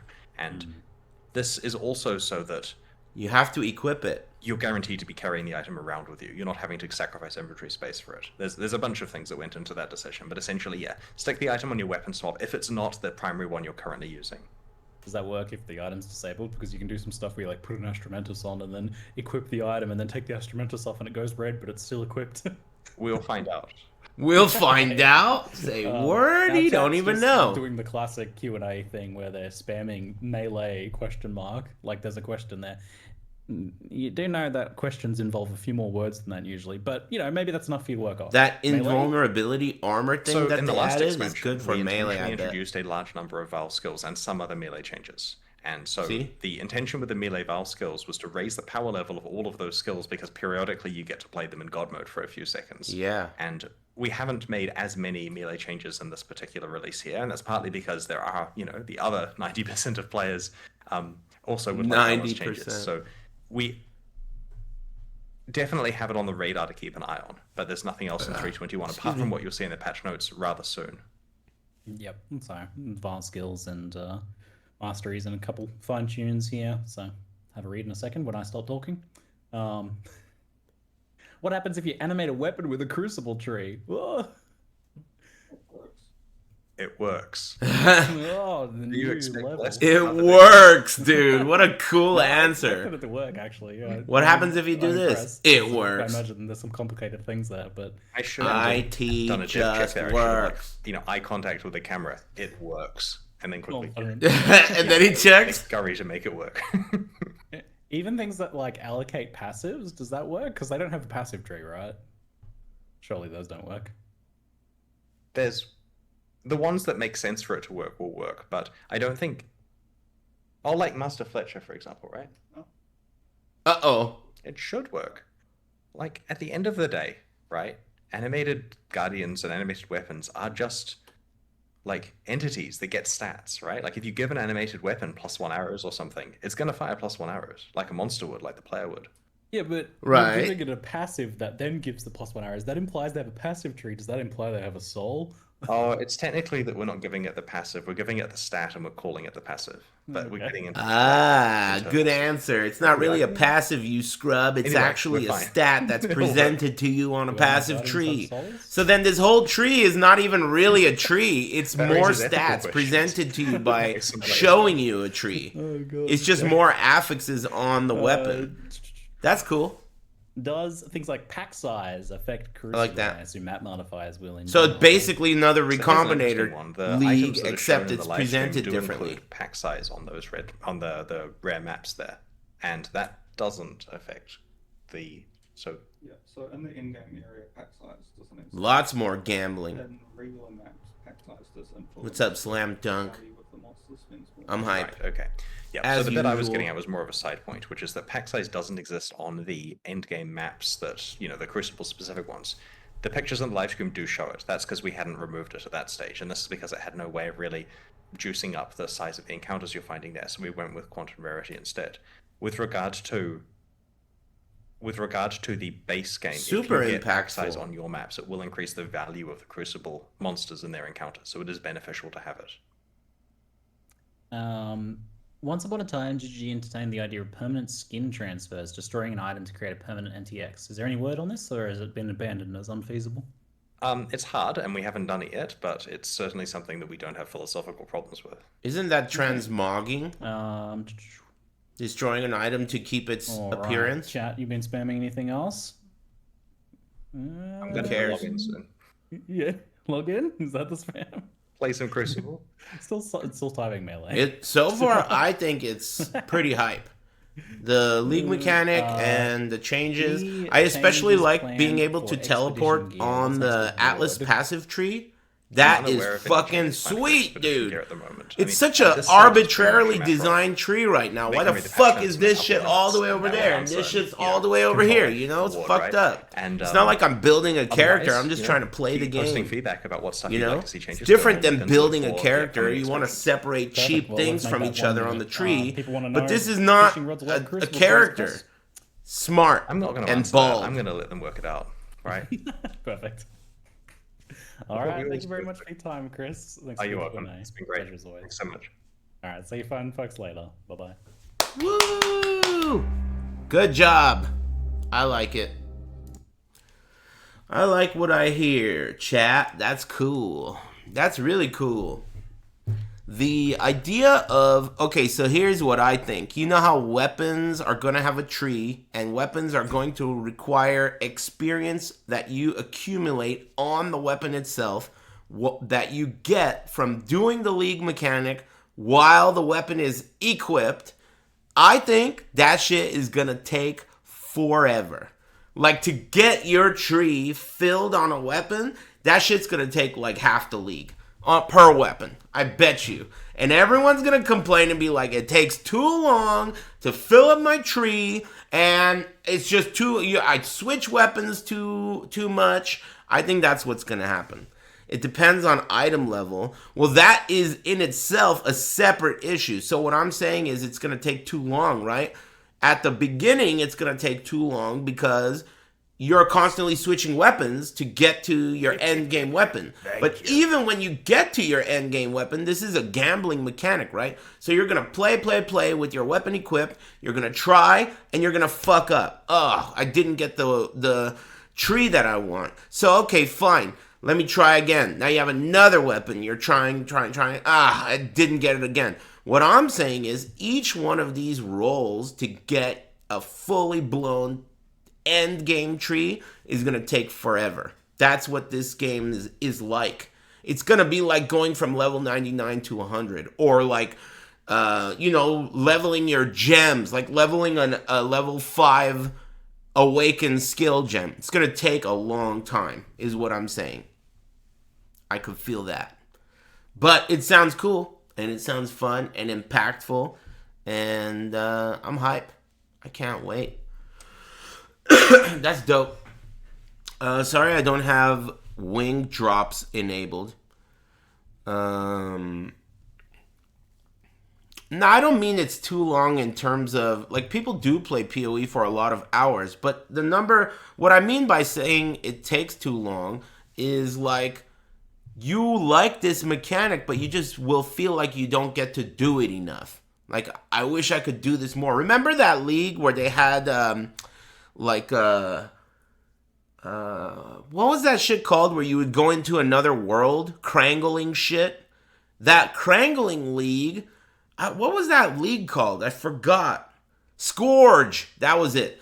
In Scourge League, people liked when you would scourge up a map. Remember how dope those maps were? You could go in there and get the specific droppings and shit. But it took so long to get a map maxed out and ready to go. It took forever. As opposed to, say, for example, a expedition logbook. You get expedition logbooks all the fucking time. But getting a Scourge map fully blown takes forever. So I have a feeling that this whole mechanic of filling up a tree is going to take a long time. They're going to expect you to do a lot of farming to fill that out. And since you can only technically build 2 weapons at a time, since you can have your main and then your swap, I think that you're not going to get too many opportunities to even be able to do this all the way, maxed out, depending on for how long you play and how fun it is. Yeah, the quality of life stuff seems cool, and the game sounds great, man. I'm fucking pumped up. Sounds good. What do you guys got going on? Dude, I'm getting ready to decide what time I'm streaming tonight. According to No Pants, at 6 o'clock, which is only in like 4 hours or some shit, Evo Japan starts. My plan is to watch it when it starts and decide whether or not it sucks. And then based on that decision, I will turn the stream on and join you. So if you're interested, and then how long I'm going to stream, I also don't know. It really depends. So keep an eye out. If you're around, I might be streaming at some point tonight. The plan is for sure I'm going to stream. I just don't know when. It really depends on how fun it is, how much downtime there is, and etc. Thanks, Diet Dr. Base, and thanks, 7iPhone. One thing I've been thinking about is, like, I really want to know what they're going to show from Evo Japan about Tekken 8. That's what I've been thinking. So I don't know when they would show it, whatever they do show. I'd like to think that they're going to show some gameplay between good players. That's what I want. Like, oh, here's an exhibition of some 2 guys playing each other. So we could see good players playing each other. That would be tight. We'll see. Either way, it's possible. Thanks, Meatball Fan Club and Jay Feezy. Thanks for all the subs and shit, and tuning in and watching this with me. I think that sharing this with the chat room, you know, PoE and this like launch thing, it's pretty cool. It feels like we're homies, rather than I'm necessarily like here to entertain you, which is what I'm here to do in a way. I mean, it's my job, right?